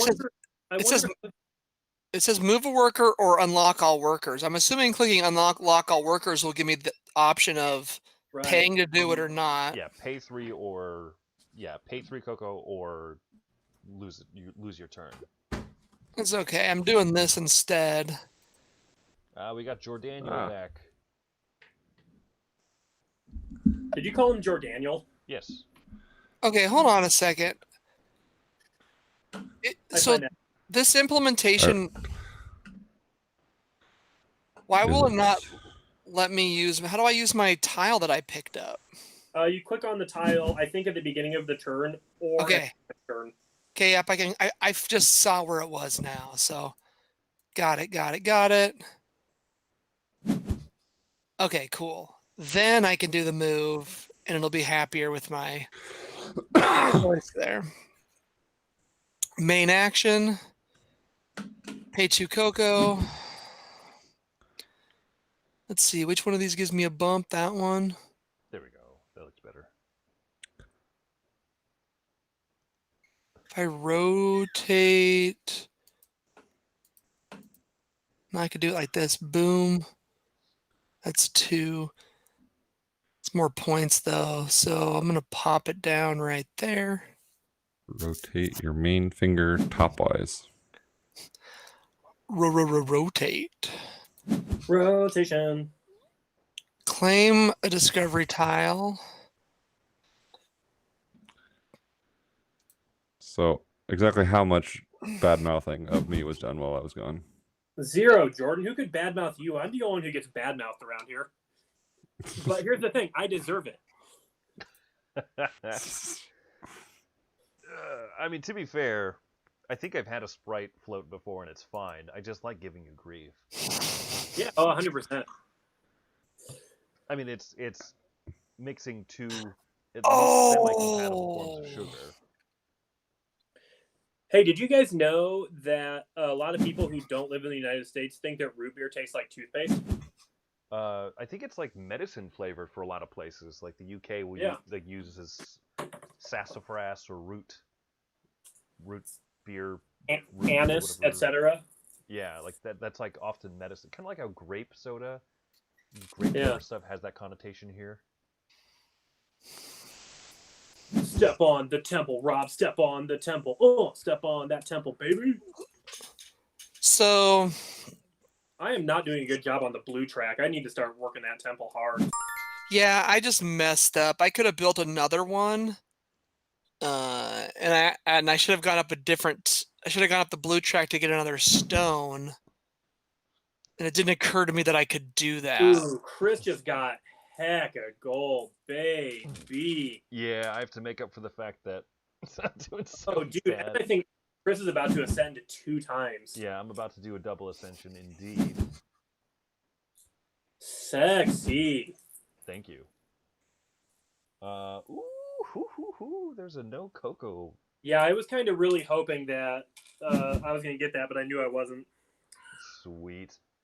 Okay, and then choose an ascension bonus, and I'm going to get 5 cocoa. And then I'm going to level up this other bad boy, move up to Avenue of the Dead. That makes me feel better about myself, at least. Oh, I better take my last turn to lower the points people get for moving up the Avenue of the Dead. I can't though. You can't the next lower step it right now. The next step is a 3 as well. Yeah. And I don't really want to be spending any wood if I can help it.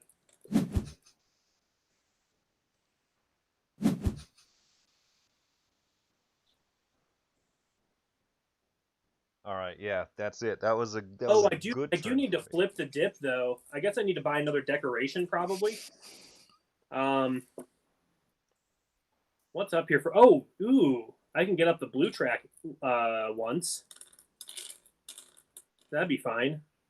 Get up that blue track. I do want to go up the. I need to start getting up the tracks because like I'm already almost at the top of the green one, and if I go up the blue one and the red one as well, I can score 9 points for each bonus tile I reach. So I need to start wailing on tracks. Let's do that. Even though I have to spend 3 gold, which sucks.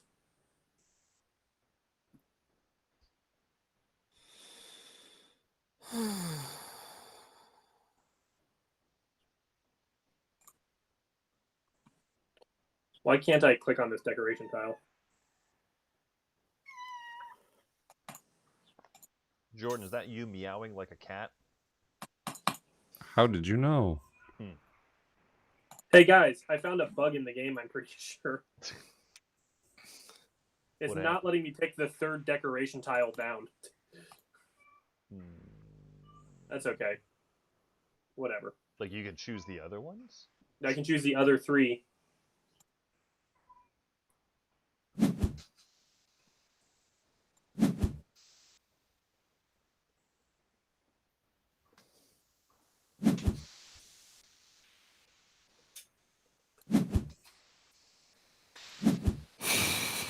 There goes Cam. Trigger. I guess if I spend 1 wood on a mask, it will get me 3 points over the course of the game, right? Correct, yeah. So I might as well do that. That's why I grabbed a mask. I guess I'd rather have a mask than 1 wood, I suppose. Ascension bonus. Let's spend 3 cocoa and go up 2 tracks. Boo, boo.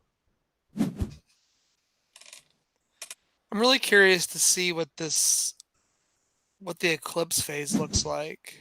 Does it just do it all for you? Yeah. Or do you kind of... Oh, it shows you a score summary at least.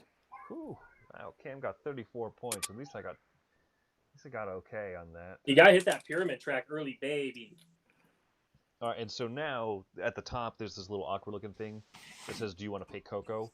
You want to pay cocoa. If you hit the minus cocoa button, you will lose 3 victory points per cocoa that you choose not to spend. Okay, I get you. So can I just hit pay? Yeah, just hit pay. And I'm gonna hit pay instead of using my free cocoa bonus tile. Mine says please wait, an action is already in progress. Well, I am sitting on less cocoa than I would like to be sitting on at this moment. Well, I can't pay the cocoa. What's going on? It's just telling me I can't. I'm going to reload. Yeah, I think I might load the game too. I think that's maybe why it wouldn't let me. We are dealing with something that's in alpha, I suppose. It's in beta now. Oh, fun. Hold on, it's gonna make me run through all the previous plays. Oh yeah, that's classic. Classic BGA. Oh. We knew you would see that. Is there a fast forward button? Is it taking it at like turn speed or something, or is it like going through it fast? I mean, it's going fast, but the white disc hasn't moved yet. Oh no. You know Like, any there's good? no. Hold So on.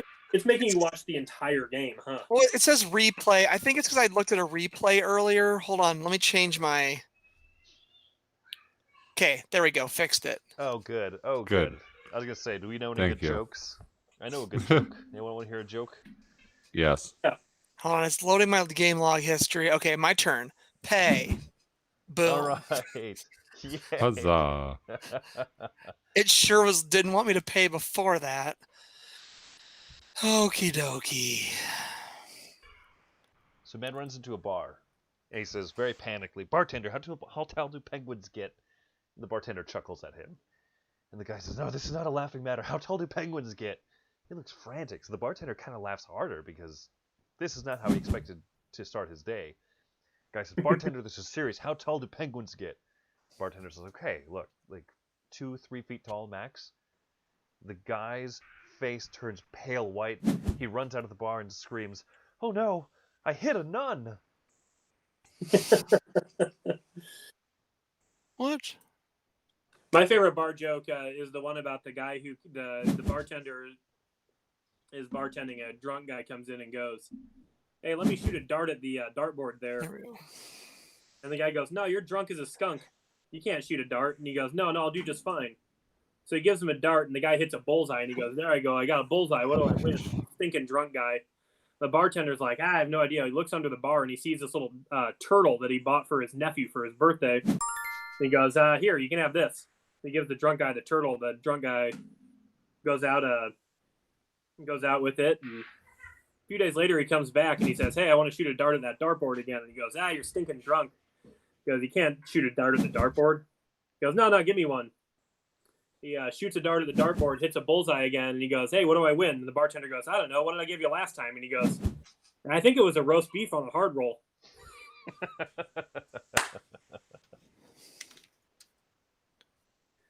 Classic. Ooh.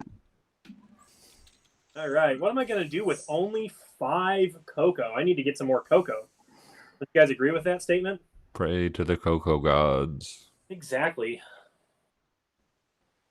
Do you think it's still broken where, like, if I go to the the gold space with a 1, I won't get a gold?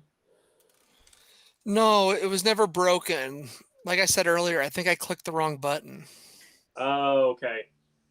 Well, let's just test that hypothesis because I don't really need a stone that bad. So let's see if I can come in here and get 1 stone.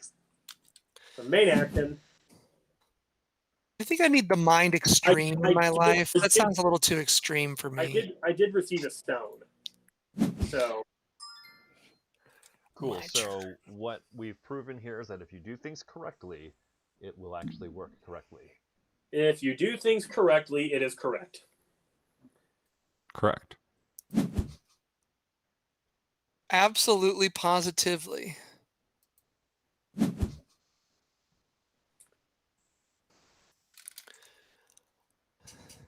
I want wood.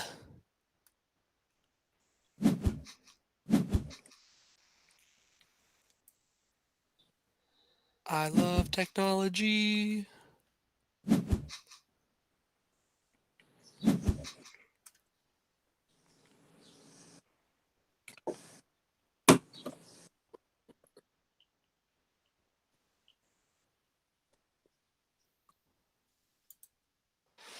So have you been crushing those unlocks, Cam?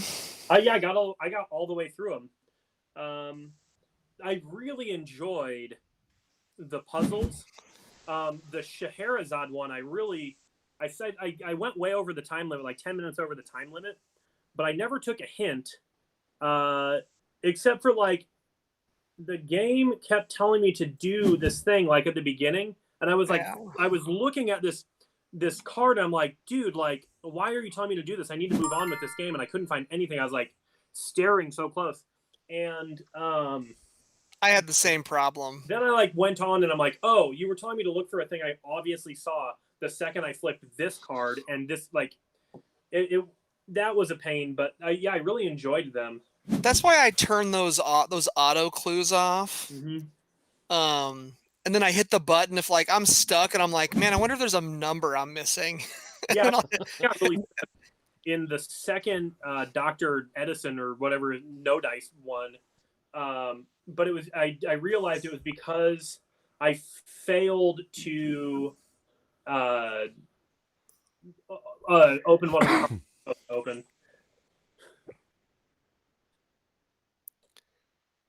So that sounds was right. what happened there.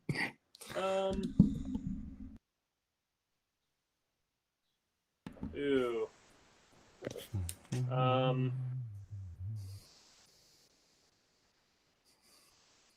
I suppose this is the cheapest action right here.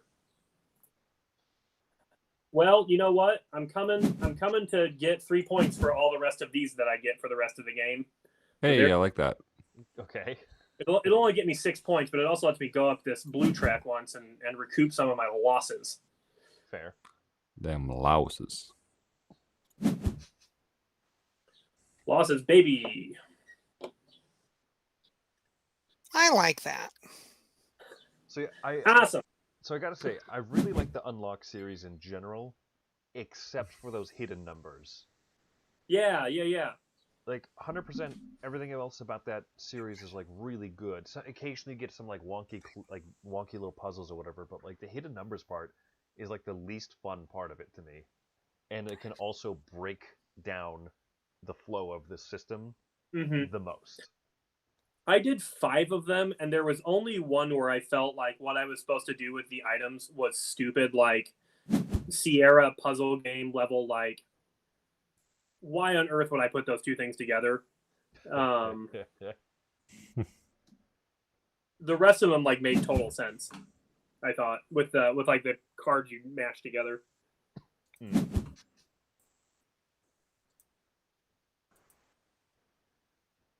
But yeah, it was there was one where I had to I had a bucket full of water and I had to use the water to put out a fire, which made sense. Then I had a bucket, an empty bucket, and I had to use that bucket to milk a cow and then have a mouse put on scuba gear and turn the milk into butter, which logical. Yeah, white. Yeah. What was hard about that, Cam? I'm missing the. I figured that out. I'm missing the disconnect here. I just think that's kind of the milk to butter thing made sense because like I knew I was making a cake and I knew I could put the mouse in scuba gear, but it's just like, yeah, go back out and fill this. I guess it makes sense. I don't know. You got to churn it up, man. Should churn it up. Oh no, Chris. I'm so disappointed with myself, guys. Oh, are you out of cocoa to do what you want to do? I'm shy on cocoa, yeah. Yeah, bud, you can't go get those rocks that you want.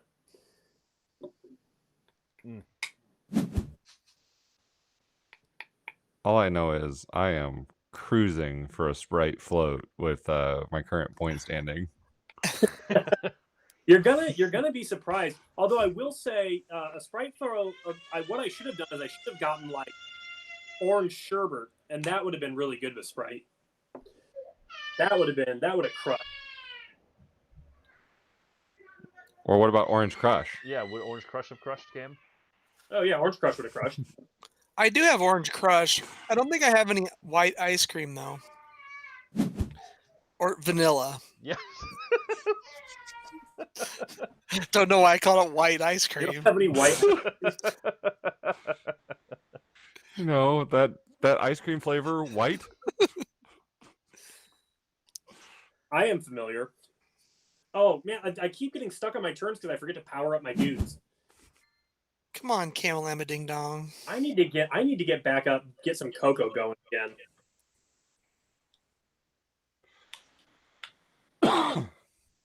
Man. Head on down to the cocoa mines. Head on down to the cocoa mines. Come on over to Adventureland. You guys know that in Des Moines we have a really bad amusement park called Adventureland. Actually, it's not that bad. I have been to Adventureland many a time. Truly, it's not that bad. It's actually a pretty decent amusement park for the size of the town we live in. Yeah. Yeah. They do the best with what they got. They got a lot of like wacko, like sicko, like 90s rides in the late 90s that just don't really track today. Like those rides that like you get in and then they like twist you all around and like it's basically just like flipping a bunch for like a minute straight, and they're super fun when you're 8 and they make you vomit when you're 35. But they got some decent roller coasters. They have like some good like schlocky entertainment rides. Like they have this ride called the Underground with a ton of like animatronic skeletons and. I loved the Underground. I remember standing in line when that was like the new thing. Yeah. See, at okay, so like the Adventureland. thing is, when I was a kid and the Underground and like the Mixer were new, the Underground sucked and the Mixer ruled. But now that I'm old, the Underground rules and the Mixer sucks. Their new, newer-ish roller coaster there is pretty good. Yeah, man.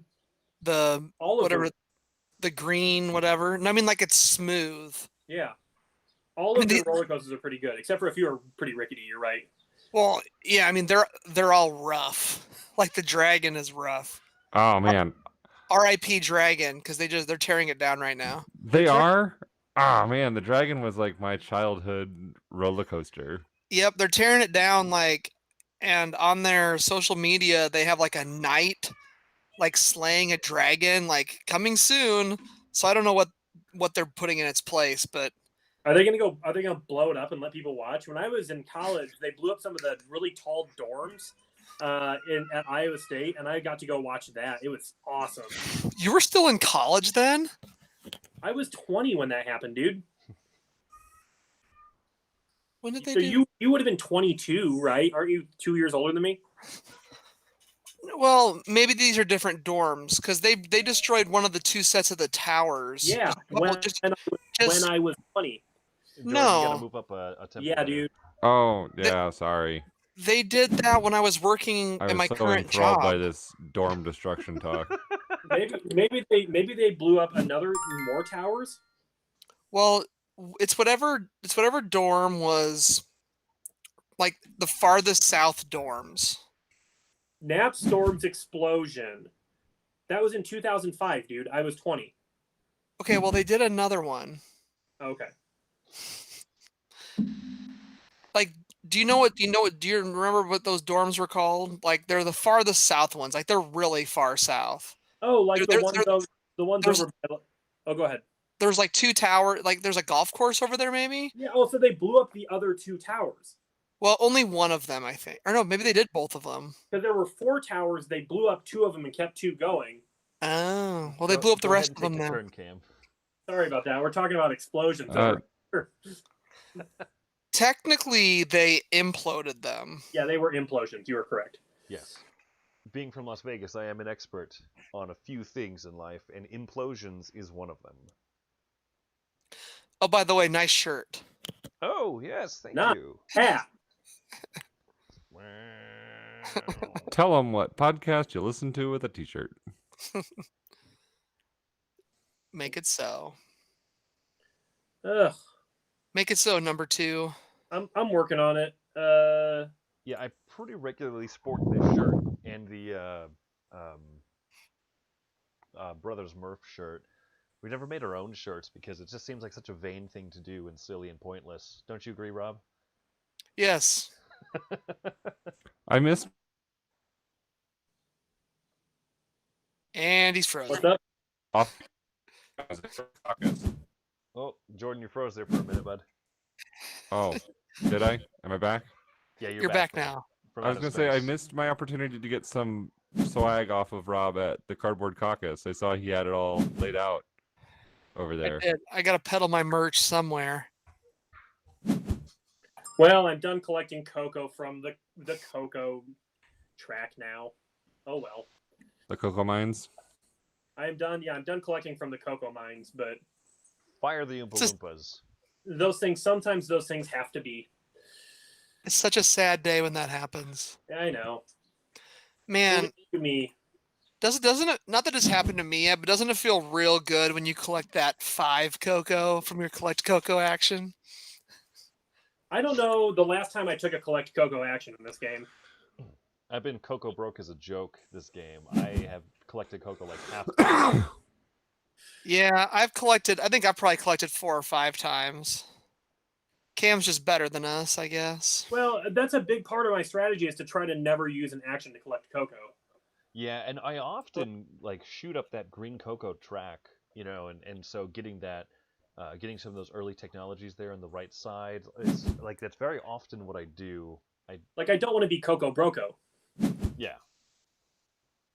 So yeah, trying something different this game. I didn't try the right different thing, that's for sure. Huh. I think doesn't it normally tell you how much cocoa you have? Yeah, you have 6 right now. It just shows me 2 cocoa. That happened to me earlier. I had to refresh my page too. Oh man, all right. I just thought we all had 2 cocoa, but then I'm like, I just gained some cocoa, so that's not true. There we go.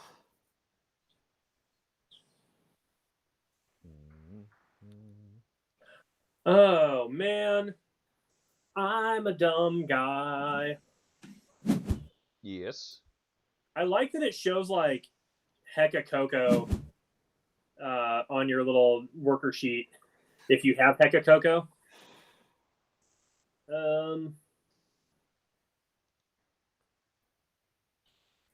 Should I come get another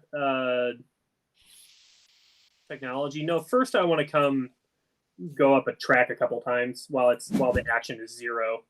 So let's build a tile. And I think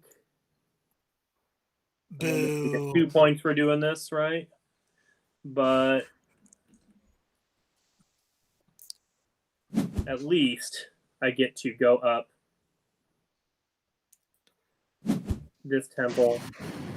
I am doing what the kids call not great. So. Ooh, I can get a double level up or a move up. Yet you're beating me. Yeah, let's go get Track of the Dead. Jordan, you don't want to know. You don't want to know what the kids call you. Cam. Cam. Am I taking the stuff you want? Most of it, yes.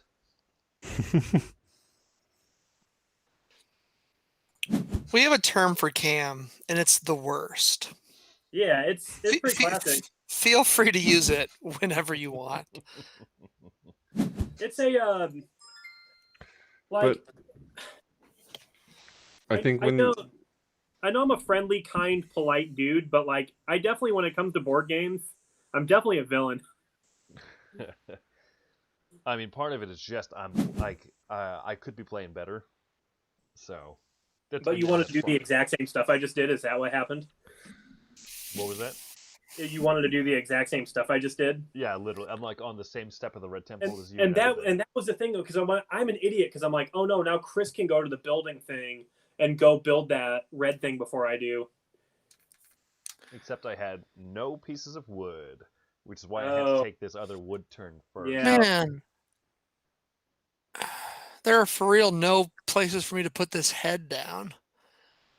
There will be though if I place another tile first. So yes, I guess I'll do this. Build.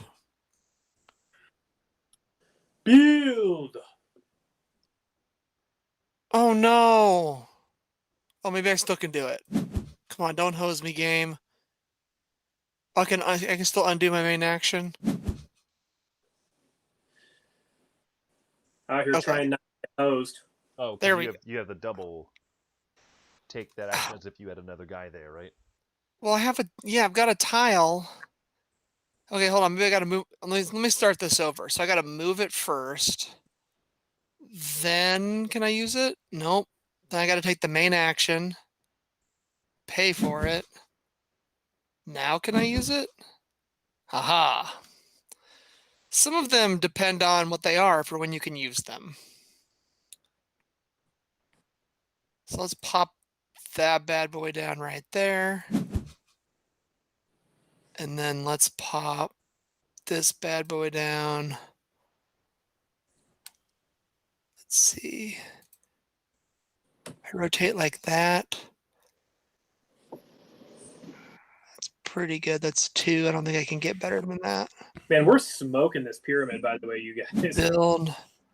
Yeah, I'm kind of wanting to end the game by pyramid just because that's never happened to me before. I think it happened last time I played. Like, it's always happened. If it's happened in a game I've played, it's like it coincides with the end of the game. Right. Yeah, Wendy and I completed the pyramid when we played an async game on Board Game Arena here, and it skipped like 2 or 3 turns maybe.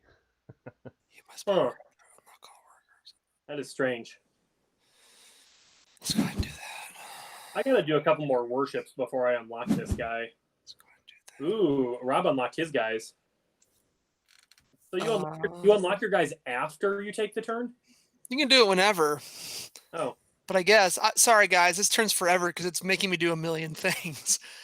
I must step on the Avenue of the Dead. I must choose an Ascension bonus. I must step on a temple. Dang, man, I thought I had a good thing going here, but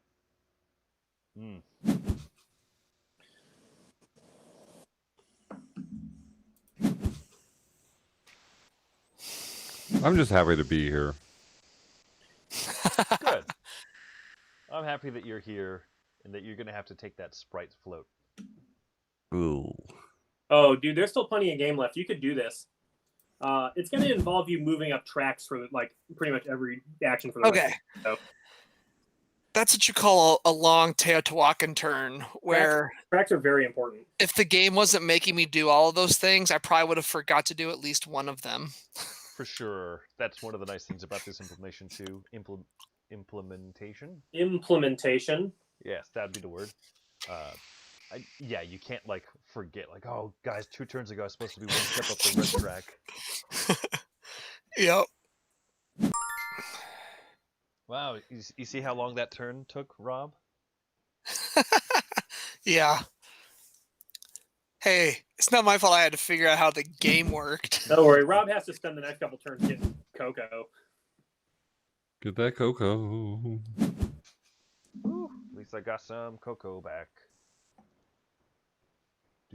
Oh, nice. Did you finally get up? So the stone only costs 2 to go to now. Now is the time for sure. Yeah, I'm finally off that stone space. You're such a sack disaster. I know, man.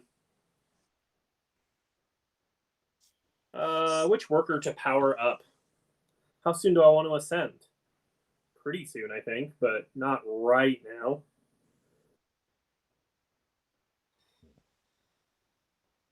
Wrecked him. Damn near killed him. I heard that. Ooh, ooh.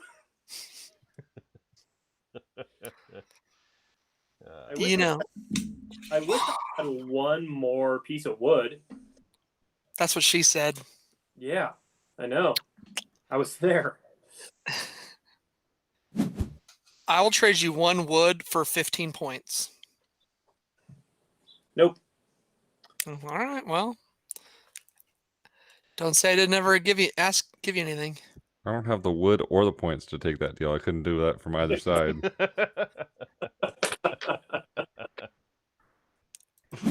Hey. I hope I can make this group, even when COVID's over. What'd you say? So I hope we can keep streaming as this group a lot, even when COVID is over. Yeah, it'll be harder when I have to like actually have a job, but so like being able to stream earlier in the day like this will be difficult, but I'm liking this now. Hey man, every time of day is early in the day for you compared to us. Ish, yeah.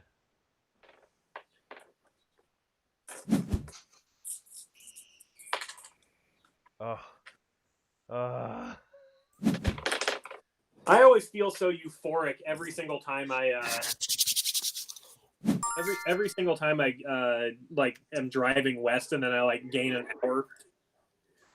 And I just feel crushed when I return. Oh yeah. like we often drive up to Utah, which is like a 1 hour, time zone difference for us Yeah. here. And so, give it to me. Build it. Where is this Utah anyway? Spend a wood for a victory point. Guess what I don't have? So I'm taking one cocoa, baby. And now I can move up a temple. Yep. That dog dislikes you. Just chill. Oh, gosh. Is Campbell talking to his cat? Yeah, the little dog was up at the window and she was hissing and growling at him. The dog was just trying to be friends. Oh, gosh. What thing do I want? So I finished the series upload that I was talking to you guys about last time. Oh, yeah? Oh, yeah. Yeah, it was pretty good. Move 2 dice together, level up 2 dice. I don't have the cocoa for that. Hey, Chris, when are we going to start the Chris versus Cam podcast? Whenever you want, man. Cool. It has begun. Perfect. All right. All so right, what's welcome going everyone on? to the Chris versus Cam podcast, CVC for short. Yeah. CVC. Maybe one of us could change the first letter of our name to a Q, so we could call us QVC. Ooh. That might actually help our viewership. I'm down with that, dude. Yeah. You know I'm down with that, baby. Cam I don't with a think Q. I don't think the QVC podcast audience is gonna get you. Hey, where's my pearls at? I was looking for the righteous gemstones. You must move one worker. Man, we gotta feed our peeps soon, huh?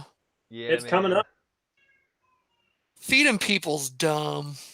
Oh, and I'm gonna owe 4 cocoa. I'm gonna have to get a cocoa. I'm gonna have to take an action to get cocoa this game. That's just how it is.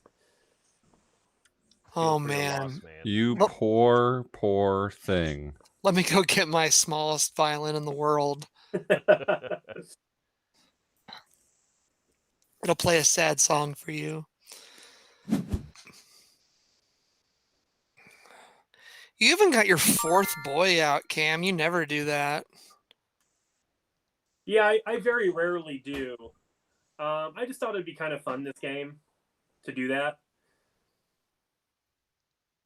Oh, thank goodness. Oh, thank goodness I could still afford that. I can afford that.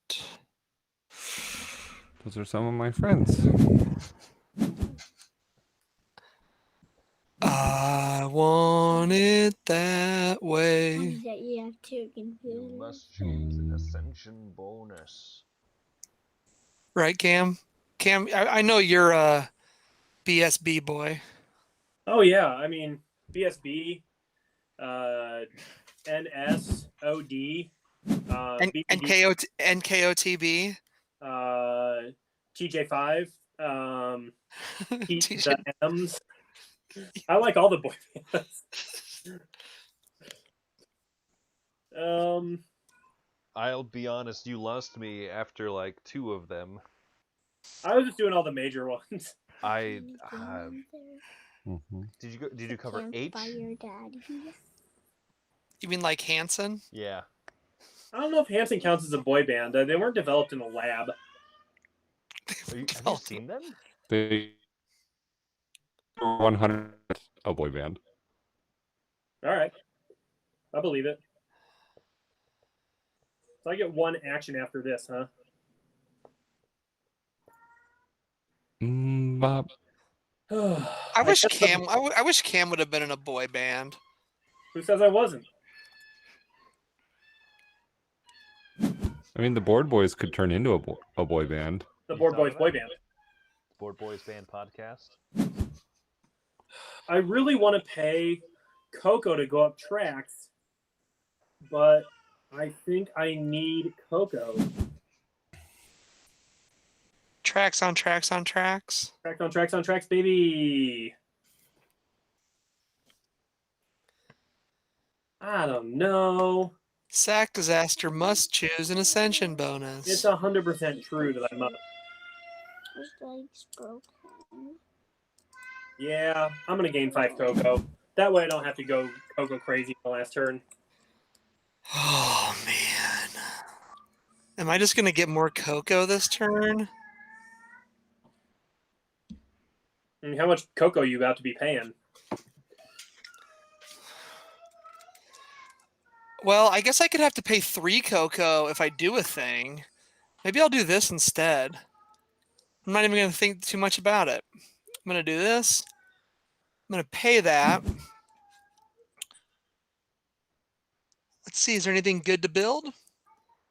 He's fixed. I mean, there's a lot of stuff that's good to build.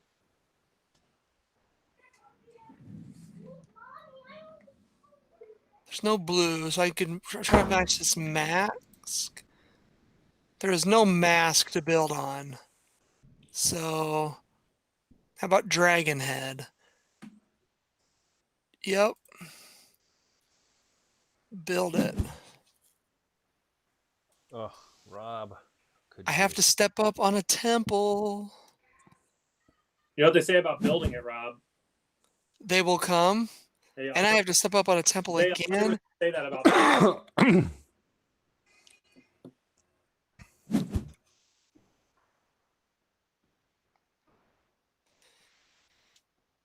Rob's out here taking all the longest turns in the world. I'm not taking long to do my decisions. Oh no, I'm not getting very much. I didn't build very much in round 2. What's wrong with me? I don't know. Yeah, I really didn't build enough either. Now Rob's only 34 points behind me. Oh my god. I just knew you. Chris has the funny number of points. Ooh. So funny.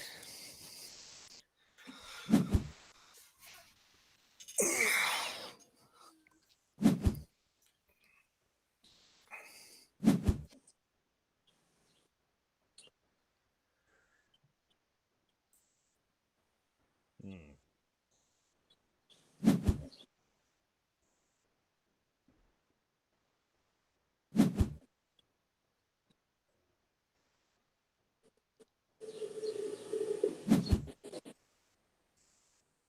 Sorely disappointed in myself this game.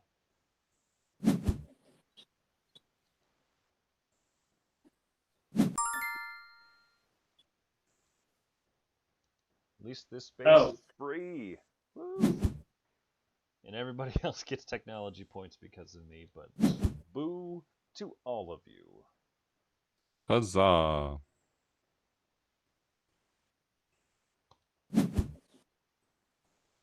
But I'll get some points. Oh, Okay. How many more yeah. temple steps do I need to make before the end of the game? 1, 2, 3, 4, 5, 6, 7. I got a lot of blue work to do. Got that blue work. What I'm about to do may seem insane, but I think I'm going to come boot Chris out because I basically pay 2 cocoa to get 4 cocoa and go up the red, and I'm going to have to unlock dice anyway. I think you're unlocking Jordan, not me. Oh yeah, sorry, I meant Jordan. I said Chris. Yeah. Look exactly the same. Yeah. I could see it. We look the same, we sound the same, we play the same game the same. You guys are basically the same guy as far as I'm concerned. Yeah, let's do it. We're both within the 6 foot range of height. Yeah. That puts us in the same category, basically, you know? Yeah, 100%. We are both aged between, the ages of 18 to 60, so... True. I do fall within that age range. True. Super true. Hoo-hoo-hoo. Oh, man, now Repthard's got all those points. Boo! Nice, man. You have what, Rob? 3 different masks? Nice.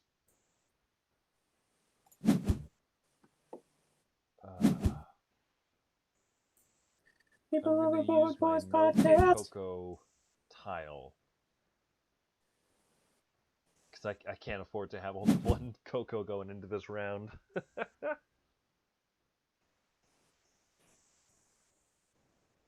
Yeah, that happens. It's a Oh. thing. Cam, you remind me, you haven't sung the Meeple Overboard Boys Zone theme yet. Oh yeah. Okay, hang on. Give me a couple seconds to work this up, and then I'll.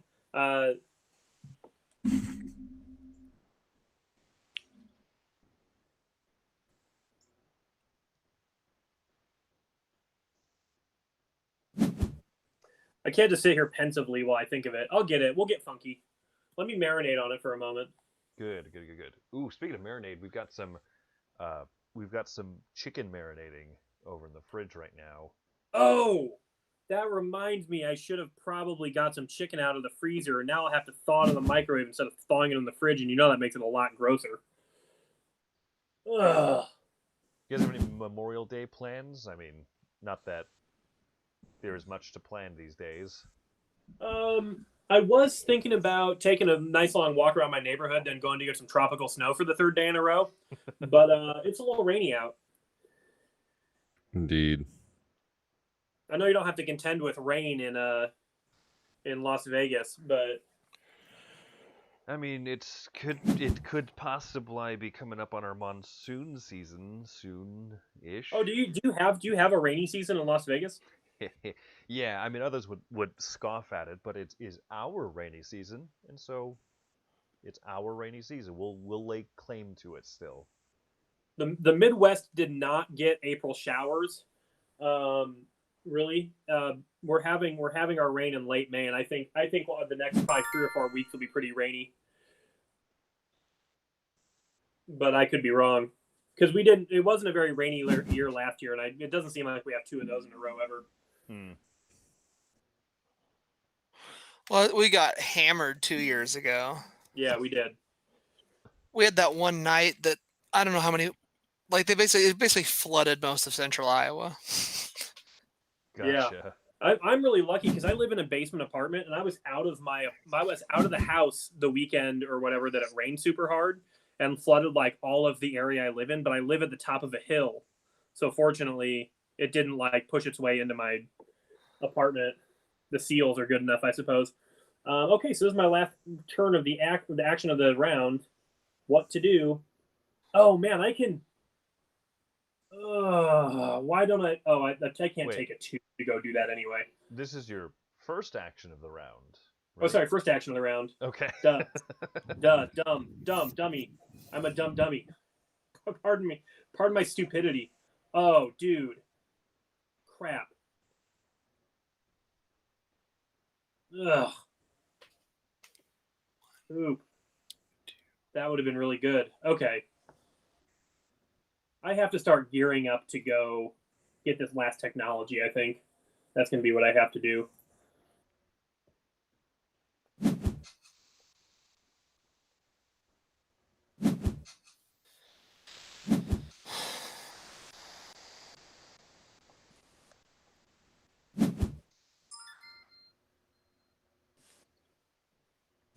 Hey, it sounds like it's someone's turn on VGA. I think I better work at trying to end this game before Rob catches up with me. You gonna become pyramid builder man? No, I'm just gonna I bought the technology that allows me to level up my die in extra time for a Coco, and I think I'm just gonna try to ascend like 7 times. That's a good way to get up those tracks too, as long as I can keep a Coco in flux.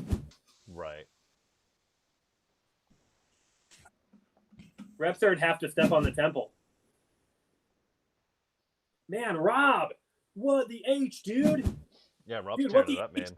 I was fighting for second place, but no more. Now we're fighting to not have to suck down that Sprite float. Oh, I think that's pretty solidly on my plate. I'd put it in a cup personally. No, it's definitely a plate kind of deal. It's less surface area. Right.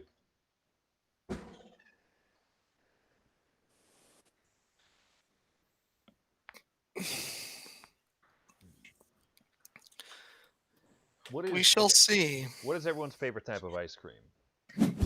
Rob says white, obviously. I think I really like cookie dough. Whenever you want to come up. We are Yes, you want to make close to done. My favorite type of ice cream changes all the time. I'm a big ice cream guy, big frozen desserts guy in general. It's really hard for me to pinpoint.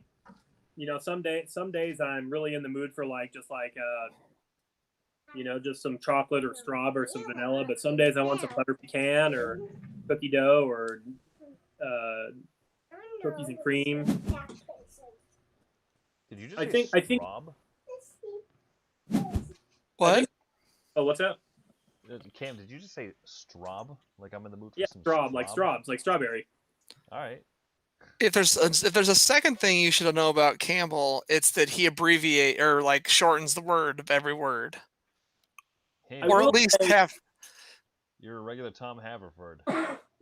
Yeah, he's got to save the time because then he has to explain what the word was, which means he loses that time saved.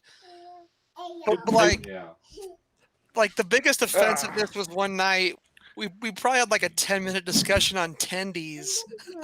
Oh, I come up with candy, so I will say my strongest for sure ice cream stance is that if you have the choice between cup and cone, you go cone.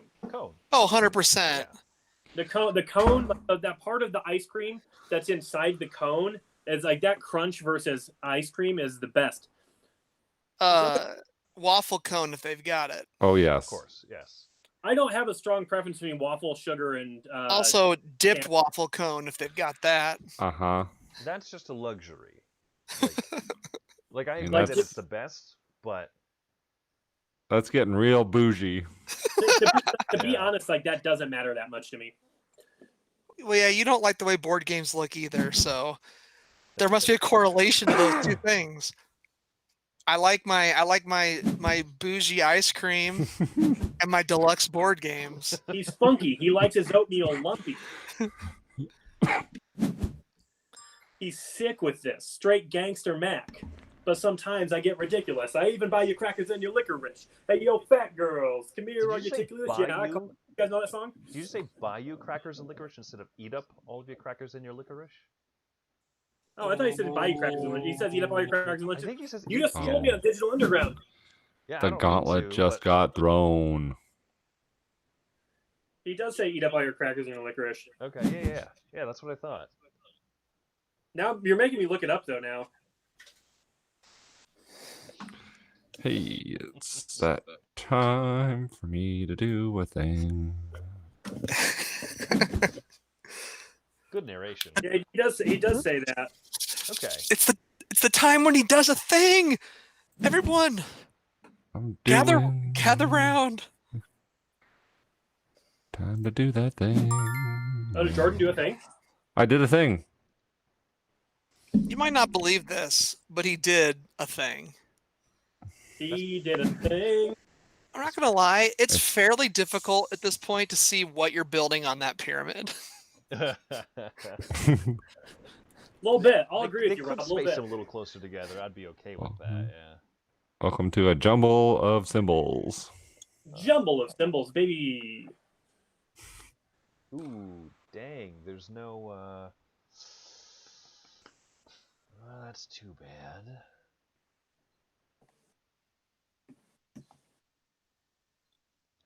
I need to get to the chopper, obviously. In your chance, in your dance to do the hump.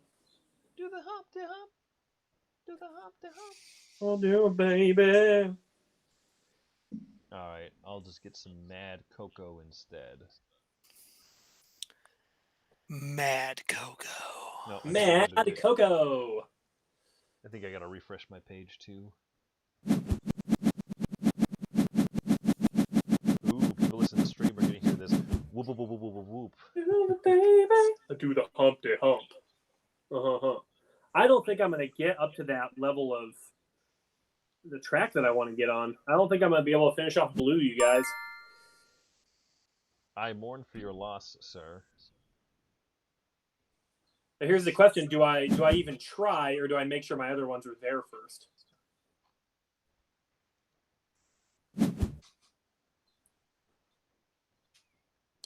Who knows? All right. Well, let's go do this one. Nobody knows. There you go. Okay, perfect.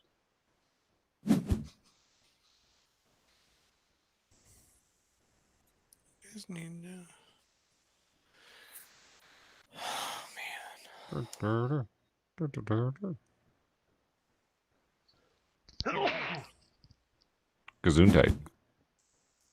In the words of German, gracias. That was perfect German. Okay, now I have to step on the temple. Step up, son. Hard decisions. Hey, look. I am the last person in the Okay. 2-digit score Sure. club. It's a real exclusive club, guys. I don't know if you're aware. He can buy an additional power up. Ermagerd. That's how you do it, baby. That's how you do something. Oh, yeah, that's right. That technology. Level up your worker one space. Mm-hmm. Oh, man. My getting second place definitely hinges on quite a few things happening here. I'm gonna drink up all the Hennessy you got on your shelf. I need that quick 50-point action, and then I'm right back in this.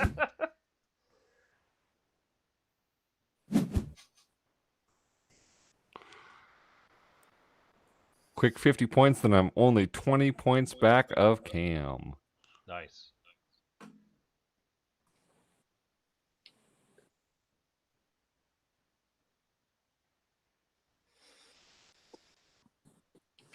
I don't know. Rob's moving at a good pace now.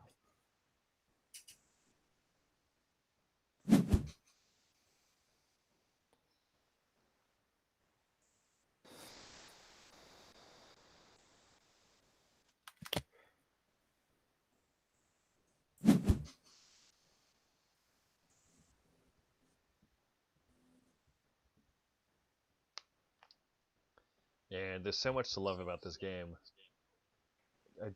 I love that like all of these action boards can just be randomized.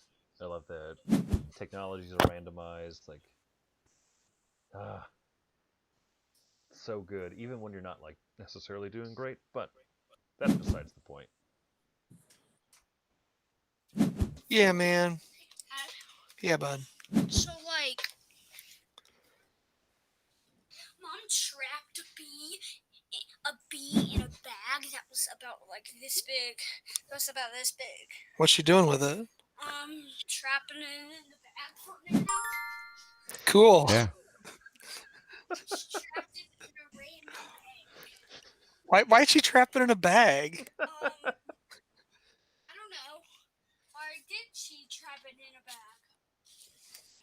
bag? Why don't you go ask her? That is the ultimate question. I want to know why she did it. Because she didn't want it to bite. To trap a bee in a bag or not to trap a bee in a bag? I heard that. That is the question. Oh wait. That's the question.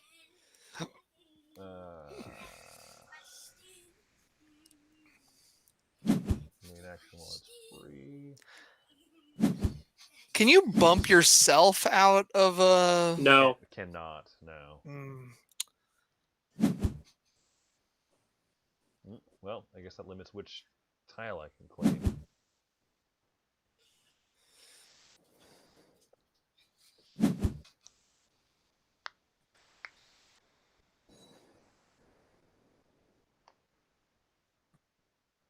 Well, let's come down here while it's free and get this last technology. That's technology. You like the technology, eh? You like the technology. Gustavo, come on. He like the technology. I'm getting a discovery tile. Hopefully I'll have a use for this later.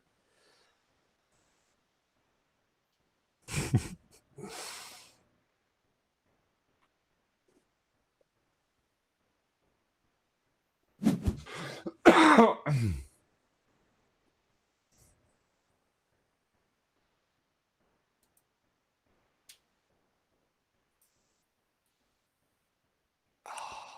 say right now, I'd like to try this game again. Yeah, you're enjoying it. You know, I got to be honest, Jordan. It wasn't my favorite Cassini game the first time I played it, but I'm a big fan of it now. I'm It took kind me of some place. as we're going along, I'm kind of seeing how some things are working, and I don't know, that for me it's kind of how I digest a game. Is it especially helps having you guys here, that if I had questions I can ask them, or if you guys are like, hey, you should do that one thing, you idiot.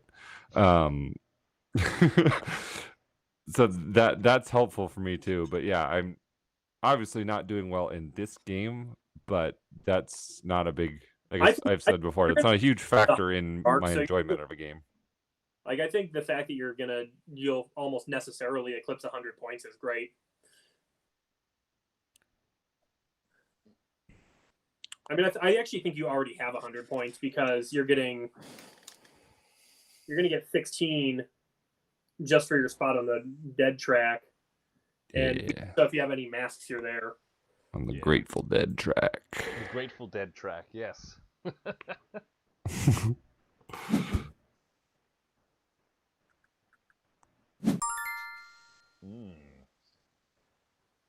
Choices fill my head.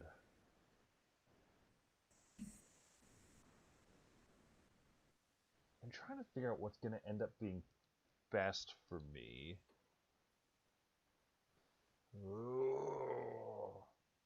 If I build 2 more houses up here, I'll move up 2 more spaces in the Avenue of the Dead track. But I use up all my wood, which would be no bueno.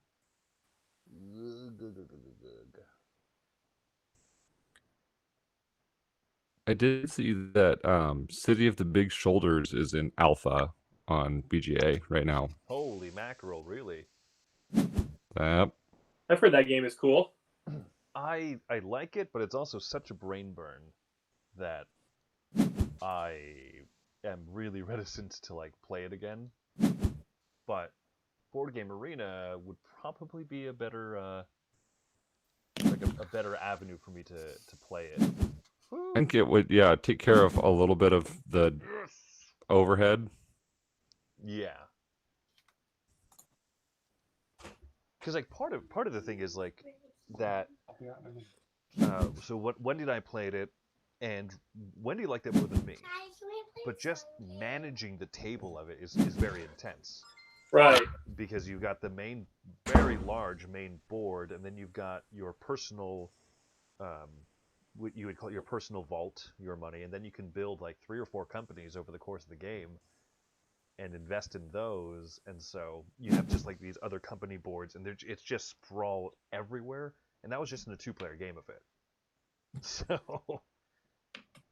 If I can move up the green, but I can't move up the green anymore, like I just don't do it right. There's not something else I can do with it. There's a bump. I don't think you bump against anything. yeah, I don't think so. Okay. So I've played it several times with between 3 and 4 players, City of the Big Shoulders, and I've enjoyed my couple plays of it. Okay.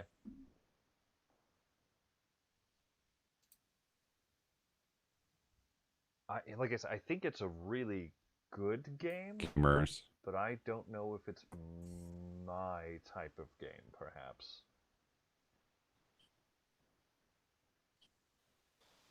It definitely made me think, though, that I'll probably not be very interested in playing an 18xx game.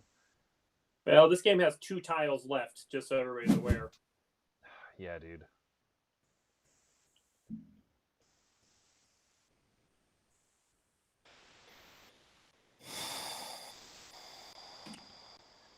Thankfully, You played... Rob can't end it. So Jordan, for your reference, what'll happen here is if we build the last 2 tiles of the pyramid, then immediately the white round tracker will shoot on top of the black round tracker. That'll Then end the everybody- round. Sure. and then you play one final round of the game. It's the final round.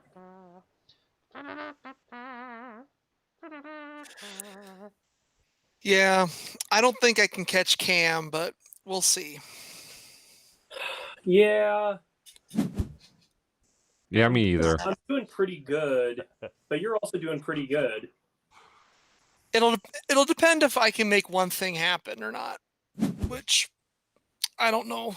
We'll see. Points all around. Points.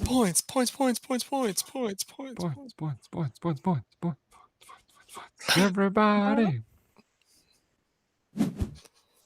I gotta look at people's discovery tiles here. Oh, I don't like that Chris has that one where he can go wherever he wants. That's right, baby.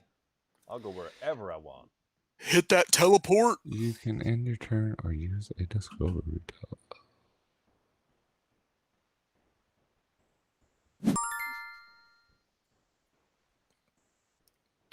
What's your favorite module in the expansion, Chris? Ooh.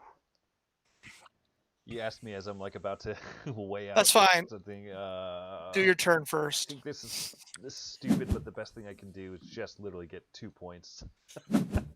Okay. My favorite module in the expansion. I I guess I'll make sure I can build. I don't like, strangely enough, the variable player powers. I thought that was going to be my favorite thing, but it's actually probably my least favorite part of it. Oh, it's in my top 2 probably. I just find that they feel a little bit dependent on. I feel like you're a little bit beholden to what technologies are out and like what the bonuses and stuff are.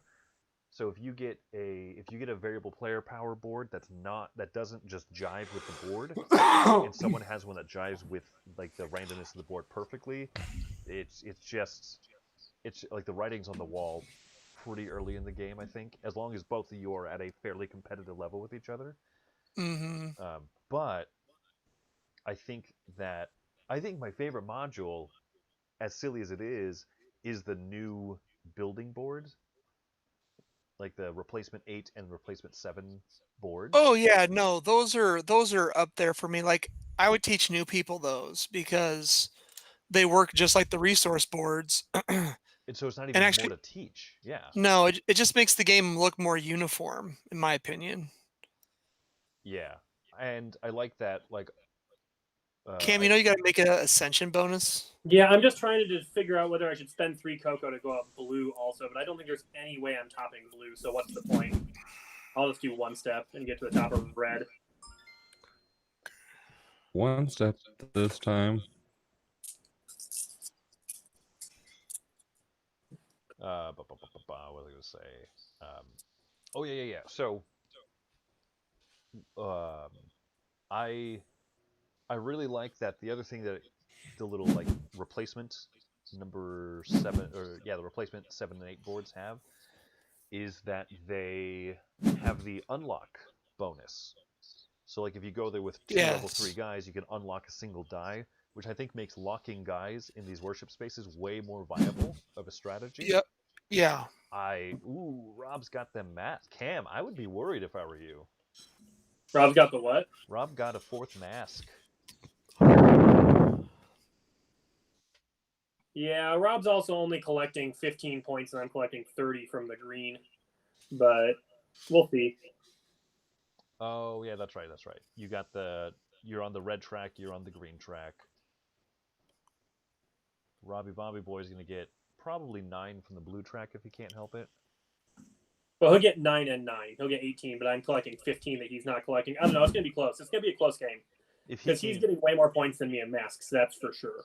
Yeah, and then if he can stay ahead of you in the temple building track, so well, it all depends. I will probably ascend one more time, and he probably won't, though. So, I could just take 5 points there. No I don't know. way! No way! I think I planned this out right. I'm gonna build the top boy. Which, oh, strangely, there's like a perfect match for it. This is a slightly unimpressive final tile to build, but whatever. Oh, so we basically we're gonna have one more turn after this. Yep. Oh, we only get one more turn? I mean, this is my second to last turn. So, Damn it. yeah. Finish the current round and play another full round before eclipse scoring happens. If I got 2 turns, I was going to get a 5th mask and 18 more points. Ooh. But now I'm not. So now you have to choose between a 5th mask and 18 more points, is what you're saying? Well, I mean, it's what? A 5th mask is 1, 2, 3, 4. A 5th mask is only 5 points, so. All right. I think the best thing I can do is literally just lock up my die right here and get 10 points. Oh, but I can't feed any of my people either, so there's that. Oh, man. I don't think I need that tile, so let's just worship only. Yeah, I was planning on getting Coco this turn, but now I guess I probably still need to get Coco? Or... Because each cocoa that you can't pay is -3 points, I think. Yeah, so it's going to be better for me to do it this way, I guess. I'm going to move here. I'm going to do the worship action. I can't do both, so I'm going to worship only. Which is going to get me... This is going to net me 9 points. Can multiple people hang out in the top spot of a track or no? Nope. No. On the penultimate step where you earn those victory point. Yeah, like the everybody can in-game get that. I know bonuses, that. Fly Yeah, around. no. And I'm sure Cam might have been able to get some points too, but if I end up within 14 points, one more turn would have helped me a lot. I'm gonna lose a few points here. Oh no, I can make this work. So I gotta pay 3 of my 5 cocoa to go here. And what do I want to build? I don't need to move up on red anymore. I got red. So I think I need to move Red's up on lock. green.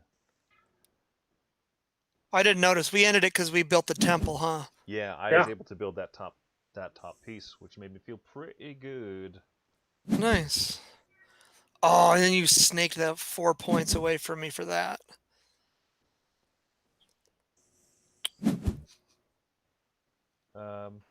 I'm gonna take this mask for 1 point.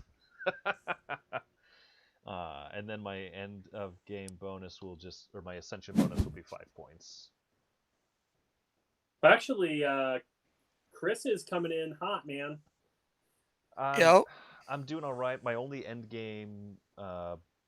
Let's see. I have the most on the pyramid track. I have these 15 points on the red track, and then I've got highest on the Avenue of the Dead track, but they're only worth 2 points each step. Do I unlock all my work? Yeah, it's a good idea. Last turn of the game, Cam. Yeah, so I can go here and get 2 gold, and resources aren't worth jack at the end of the game, right? Nope. Do you have enough? No. You're gonna have enough. I was going ascension. Yeah, I'm just gonna do an ascension. for the big in the game.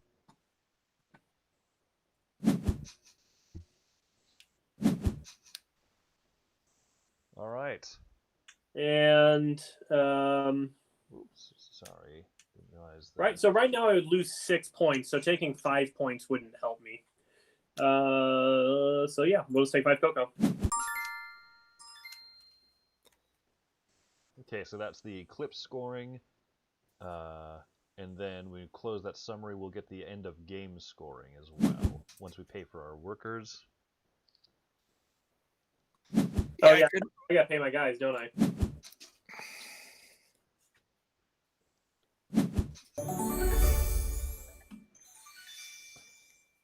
Hey, new high score for Cam. Ooh, 45 end game points. Hey, technically new high score for me too. Yes. Hey, Rob, you 197, made- nothing to shake a stick Oh, at. you made it to the temple, the middle and the red temple. I didn't know that. Yeah, I did. Man, that was a good game. That was a good game, fellas. Yeah. Cam pulling out some huge points BS. Yeah, I definitely would like to play that again. I don't know why it is, but I grasp Teotihuacan very well, and I do not grasp Zolkin very well, in my opinion. Like, I win Zolkin sometimes, but I don't think it's because I planned correctly. I think it's because I make good choices with what I have at like the end, but I don't understand how to get it going. Sometimes I just completely fall flat on my face. But this Yeah. one, it's just all I feel like it's just all about getting all the technologies. I would say that the difference probably with Zolkin and Teotihuacan is that Zolkin is more rigid. I mean, like, it's with the gears and everything, it is absolutely rigid. Whereas this one, because there's a little more flexibility, there's a fly in my room, because there's a little more flexibility with options that you have each turn. Like, Yeah, you get to be the Wobble King. yeah, you can pivot more easily. So if you don't like where you are on one space, you're like, okay, I don't want to be here anymore. I have 3 options of where to move, but you have 3 dice that can each move 3 spaces, so nearly everything's open to you at some point or other. I think this one deals with like you can really what's the word, like you can kind of prioritize like when you do your actions and stuff. And I think one of my strong points in gaming is like understanding what order I can do things in to like make sure I pay the least when it happens, or like What? do something that needs to be done because I think somebody else might do it.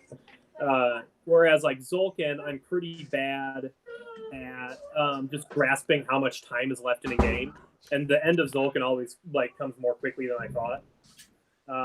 But since, All right, guys. I'll catch you later. Yeah, I'm gonna jet as well. All right, for sure. hey, good playing with you guys. See you guys. Thanks for playing. We can go ahead. Yeah, Cam, why don't you finish out your thought, and then we'll close out the stream. Oh yeah, I mean, I don't even have to. My thoughts aren't that important anyway. But as I said, like I'm really bad in Zolkin. I think at like there's very few times when like near the end of the game, I realize like I'll place my guys and like realize I have enough time to like to get to the end of something. In so many other like worker placement games, like you just get to do the thing. You don't have to like wait multiple turns to like for the payoff. And I think that's the thing that's hard for me about Zolkin is like I'll be like, oh, I want to go do this, and then I'll realize there's 2 turns left and I need to move like 4 places up to get like even do what I'm trying to do. Ooh. Here comes the rain, baby. Like right as we're ending this game, it just started going. Nice. All right, well, thanks for hopping on and kicking our butts, man. 241 points, nothing to shake a stick at. Yeah, I owed you one after those that win at you got me at Legrand, huh? Right, by like 14 or something like that. Then you got me at Keyflower the other night. 1 point. Dude, 1 point is a win. Yeah, it's fun you when a know, game can be that tight. Wouldn't it be nice if every game ended by a point? That's what I like about like small scoring games so much. Is like realistically, my win by 40 points here isn't a reflection of the same type of points you get in other games, right? Yeah. Like there could have been a very small difference in choices that I would have made and that you or Rob would have made that would have made those much closer. It's so exciting when things end like really close because then it's a really good game. But I don't know. Yeah. Well, it's interesting because you look at Rob and I's scores. I was fighting for second. I realized partway through, like, I think Cam's got this one, and so Rob and I are at just 3 points apart, which is minuscule, just tiny in this game. So it was 100% that I went and got both of those technologies early. I probably got 15 points from that tech that gives, no, not 15, but I probably got like 10 cocoa and 10 points from taking that bonus action. And then I think you guys all went to it too. Mm-hmm. And I think you guys all went to the second one as well. So there's the difference in points right there, basically. Because 2 times I got 9 points from you guys, and then I got probably another 10 points. That's only 19 points. So that's like half of the score difference. Oh yeah. I mean, and So- yeah, exactly. So it's, hey, John Gonzalez is back just in time to see your excellent score, Cam. 241. So Feels good. I bet it does.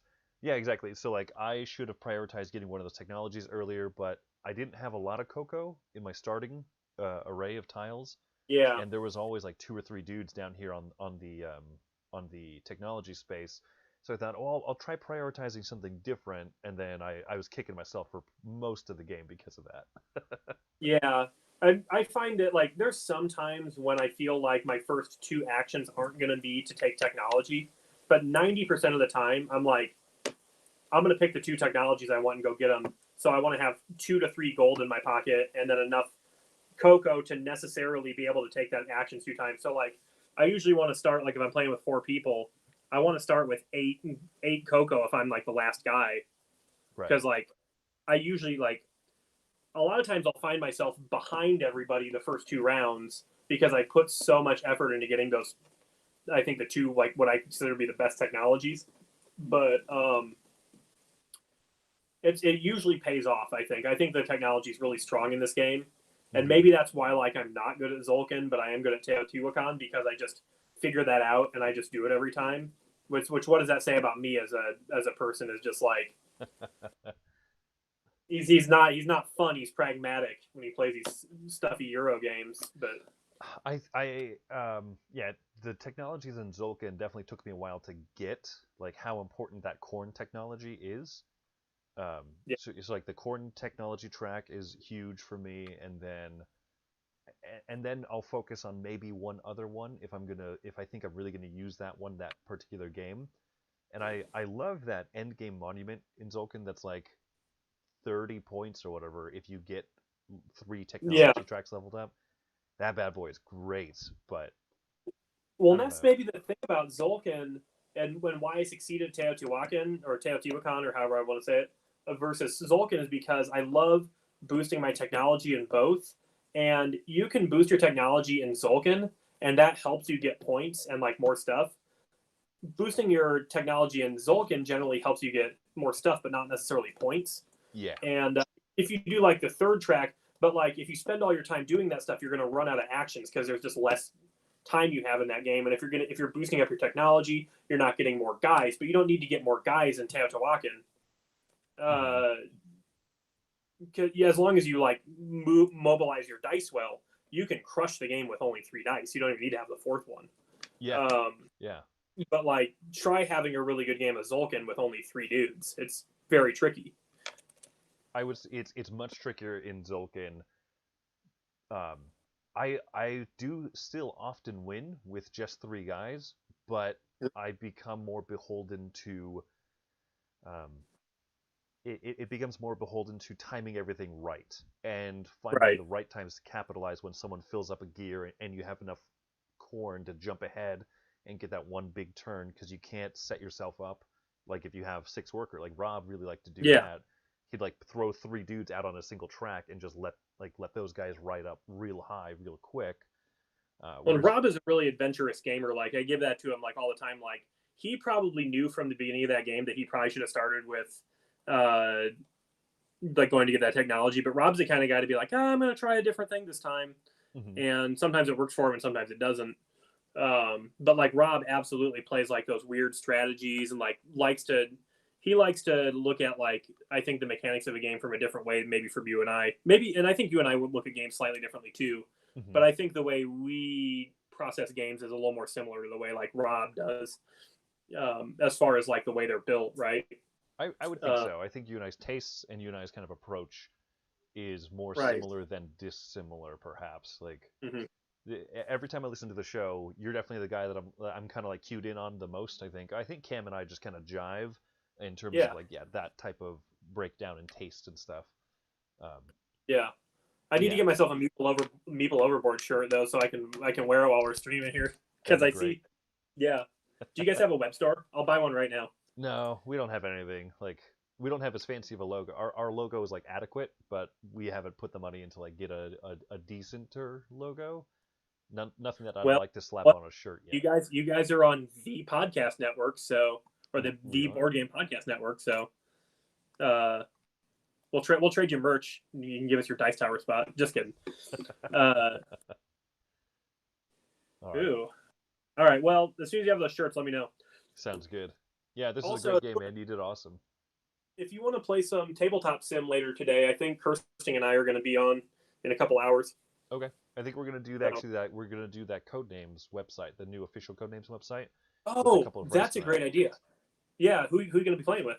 A couple of through our church, we usually do something called family home evenings. We're like every Monday night, typically people in the church try and get together and just spend time with their families. Like a lot of times it's playing board games or doing like other little Yeah. activities. Like try and reserve one night that's like family time. Since our family's so small, we often just invite some of the other like newlywed or younger newlywed couples that go to church with us.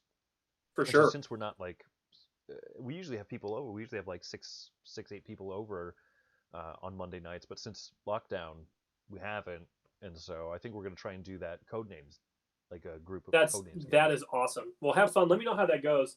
Yeah, for sure. Maybe Tim Kirsting will want to check it out. But I mean, you've played games with Tim. Like he definitely likes crunchy euros. Well, you know what though, I play a lot of like Azul and Quacks with him. And I know you're not a Quacks fan, but right. Ooh. So I'm on your website here, and I'll let you, I could always just continue talking, and I know how that goes, But I want to listen to what you have to say about Altiplano, because I've always wanted to play that game because it's about Peru, where my wife is from. That's but fair, I've never played it, and I actually passed up getting it for like a $20 sale a couple months ago, and I am kicking myself about it. Gotcha. All right, I think that we should probably end the stream here. So, Oh thanks yeah, everyone yeah. who's like still watching along. And yeah, thank you for letting us talk about completely unimportant stuff. Well, not you, Chris, but me.